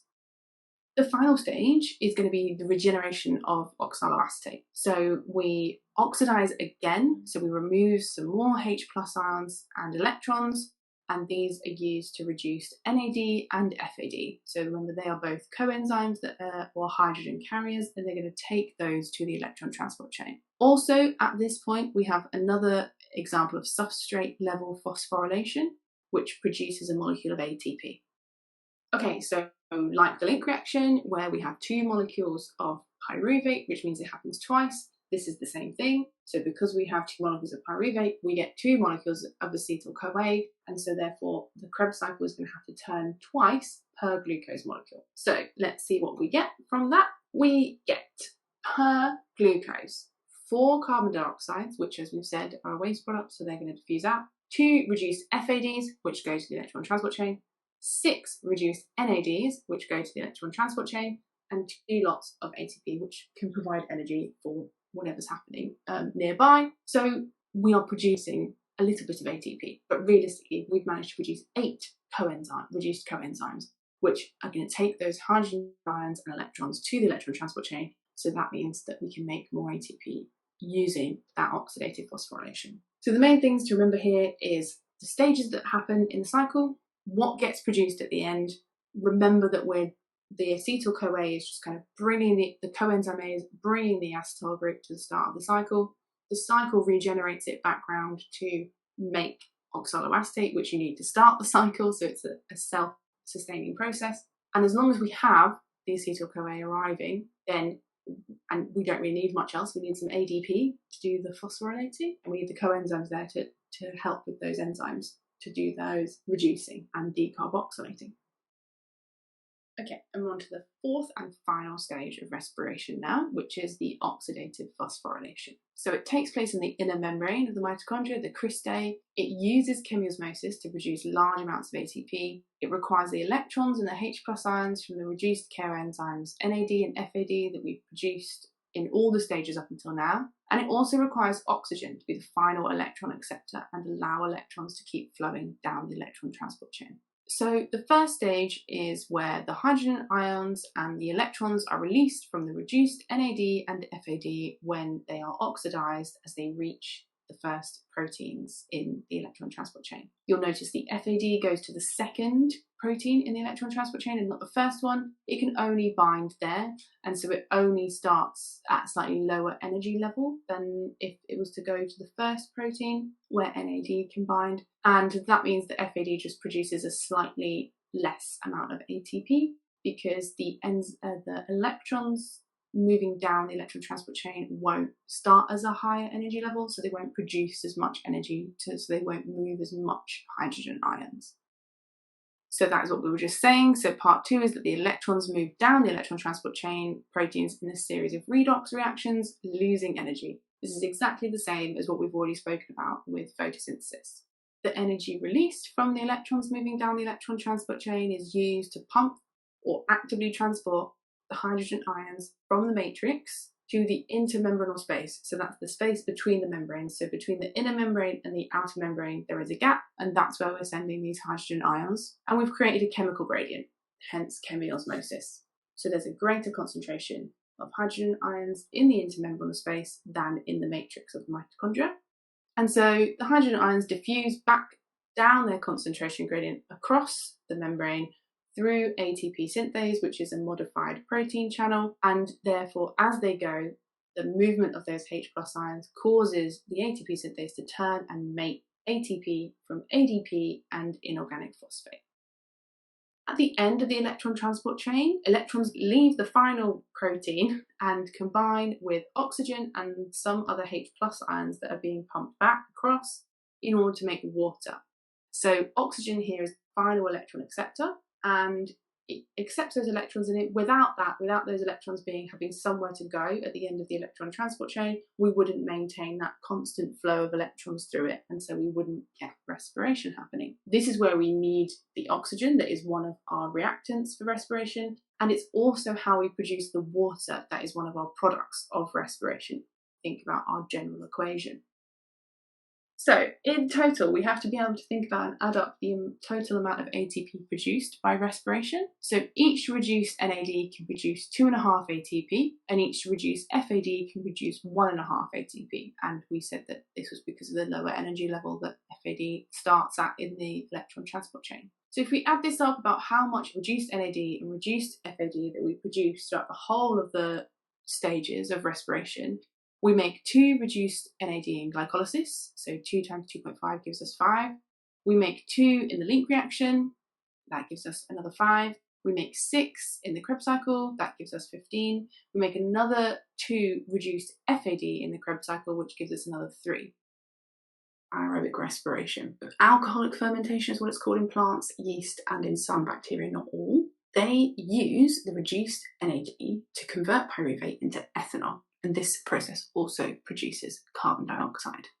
So pyruvate first gets decarboxylated, so carbon dioxide gets removed to form ethanal, and then we use our reduced NAD to oxidize the ethanal into ethanol. So we produce a carbon dioxide and we produce NAD. That's important, and we'll come to why in a second. So in animal cells, it's called lactate fermentation because we're making lactate or lactic acid. So again, we're using our reduced NAD that we've produced at the end of glycolysis to convert our pyruvate to lactate, which otherwise known as lactic acid. So why is this important? Why does this link back to glycolysis, and why do these organisms do anaerobic respiration in this way? Well, both of these fermentation processes allow the regeneration of NAD. So we're using the reduced NAD and therefore we're creating the NAD. So what we do then is we allow glycolysis to continue, because if we've got more NAD and we can go back and do the same process again, we can do glycolysis to make more pyruvate, and then we can go through the same conversion stage to get fermentation. So it allows small amounts of ATP to be continuously made through glycolysis, and it allows it to continue happening so that organisms can survive for a short time without oxygen, because the energy is going to be able to be used to do some basic fundamental processes. So often there's questions about how does fermentation or how does anaerobic respiration allow small amounts of ATP to be produced, or why is it important that NAD is regenerated in fermentation? And that's the kind of answer they're looking for. Linking a little bit back to GCSE here, how do we get back from lactate or lactic acid? So in animal cells, after some time, then we can reoxidize that lactate back to pyruvate, but we have to use oxygen to do that. And that oxygen is what we say the oxygen debt is. So the amount of oxygen we used to say needed to convert lactate back into, or to break down the lactic acid, that's what we're saying here. What we actually mean is we're saying we're oxidizing the lactate back to pyruvate, then that can go back to the start of the link reaction, and therefore we can continue with our respiration reactions. Some lactate can also be converted to glycogen and then stored in the liver and muscle cells. So that's another way we can kind of get rid of that lactic acid and store it as something that can be used. So glycogen can obviously be used to be broken down to resupply the cells with glucose for respiration as well. Respiratory substrates. Amino acids can enter the Krebs cycle. If there are excess amino acids, they are deaminated in the liver, and this produces organic acids or keto acids. These can enter as pyruvate, acetyl-CoA, or oxaloacetate.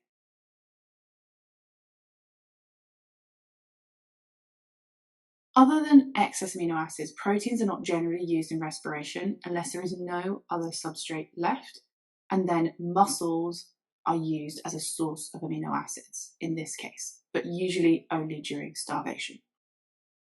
Fatty acids and glycerol can also be used as respiratory substrates. Glycerol can be converted to triphosphate and then to pyruvate. Fatty acids can use a molecule of ATP to combine with coenzyme A. This is then oxidized,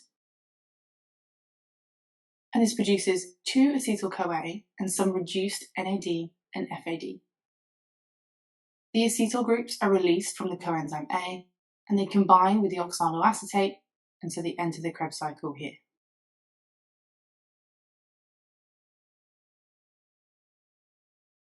Respiratory quotients. The respiratory substrates we looked at have different energy values, and this depends on the amount of hydrogen ions they contain. Lipids have the highest number of hydrogen atoms per unit of mass, so they have the highest energy value at 39.4 kilojoules per gram. Proteins are in the middle. They have about 17 kilojoules per gram. And carbohydrates are the lowest at 50.8 kilojoules per gram. The reason is because if you have more hydrogen atoms, then more NAD and FAD molecules can be reduced using these protons. So more ATP can be made through oxidative phosphorylation. We can calculate the respiratory quotient of a substrate using the formula volume of carbon dioxide released divided by the volume of oxygen consumed. This can also be calculated using the molecules of carbon dioxide released and the number of molecules of oxygen consumed as well. We need to know the respiratory quotient values in general for lipids, which is 0.7, proteins 0.9, and carbohydrates 1. These respiratory quotients can be used to tell what substrates an organism has been using to respire and if they're doing aerobic or anaerobic respiration. In humans, an RQ value higher than 1 suggests anaerobic respiration is occurring. Plants tend to have a low respiratory quotient because the carbon dioxide released is used up in photosynthesis. Investigating respiration rates. One way is by measuring carbon dioxide production. So you can take a solution of yeast and we can place that in a tube in a water bath, and this water bath helps to control temperature. Then we can collect the gas using a gas syringe so we can calculate the volume of carbon dioxide that has been produced. We can make this an anaerobic respiration experiment by adding a layer of oil onto the top of the yeast to prevent any oxygen from reaching them. This method allows you to analyse both aerobic and anaerobic respiration because they both produce carbon dioxide. You can calculate the volume collected divided by the time to calculate the rate of reaction. You should set up a control experiment, either with no yeast in the solution or with dead yeast, which you can achieve by boiling some yeast. You can measure various independent variables with this method. Could be the temperature, which you could vary with the water bath. You could change the substrate type or concentration in the yeast solution.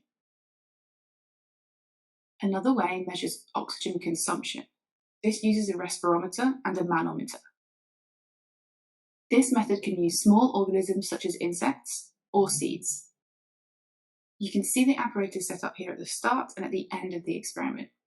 The organism is inside a conical flask and is suspended above some potassium hydroxide. The potassium hydroxide absorbs any carbon dioxide released in respiration. You can see that the liquid in the manometer has moved upwards between the start and the end of the experiment, and it's moved towards the flask. This is because as oxygen is being used up by the organism inside the conical flask, the pressure is lowered and the flask pressure is lower than the manometer pressure, so liquid moves towards the flask. You can record this movement on the ruler of the manometer, and if you know the diameter of the tube, you can use this to also calculate volume. You can then calculate the rate by measuring the distance the liquid moved or the volume of liquid moved divided by the time. For a control for this experiment, you'd need to have something that was the same mass but that wouldn't be carrying out respiration. So glass beads or dead seeds, for example. You can also change the independent variable, similar to the previous experiment. Instead of using one of these machines, you could also use an oxygen sensor that was electronic and would sit inside the flask. Ouch!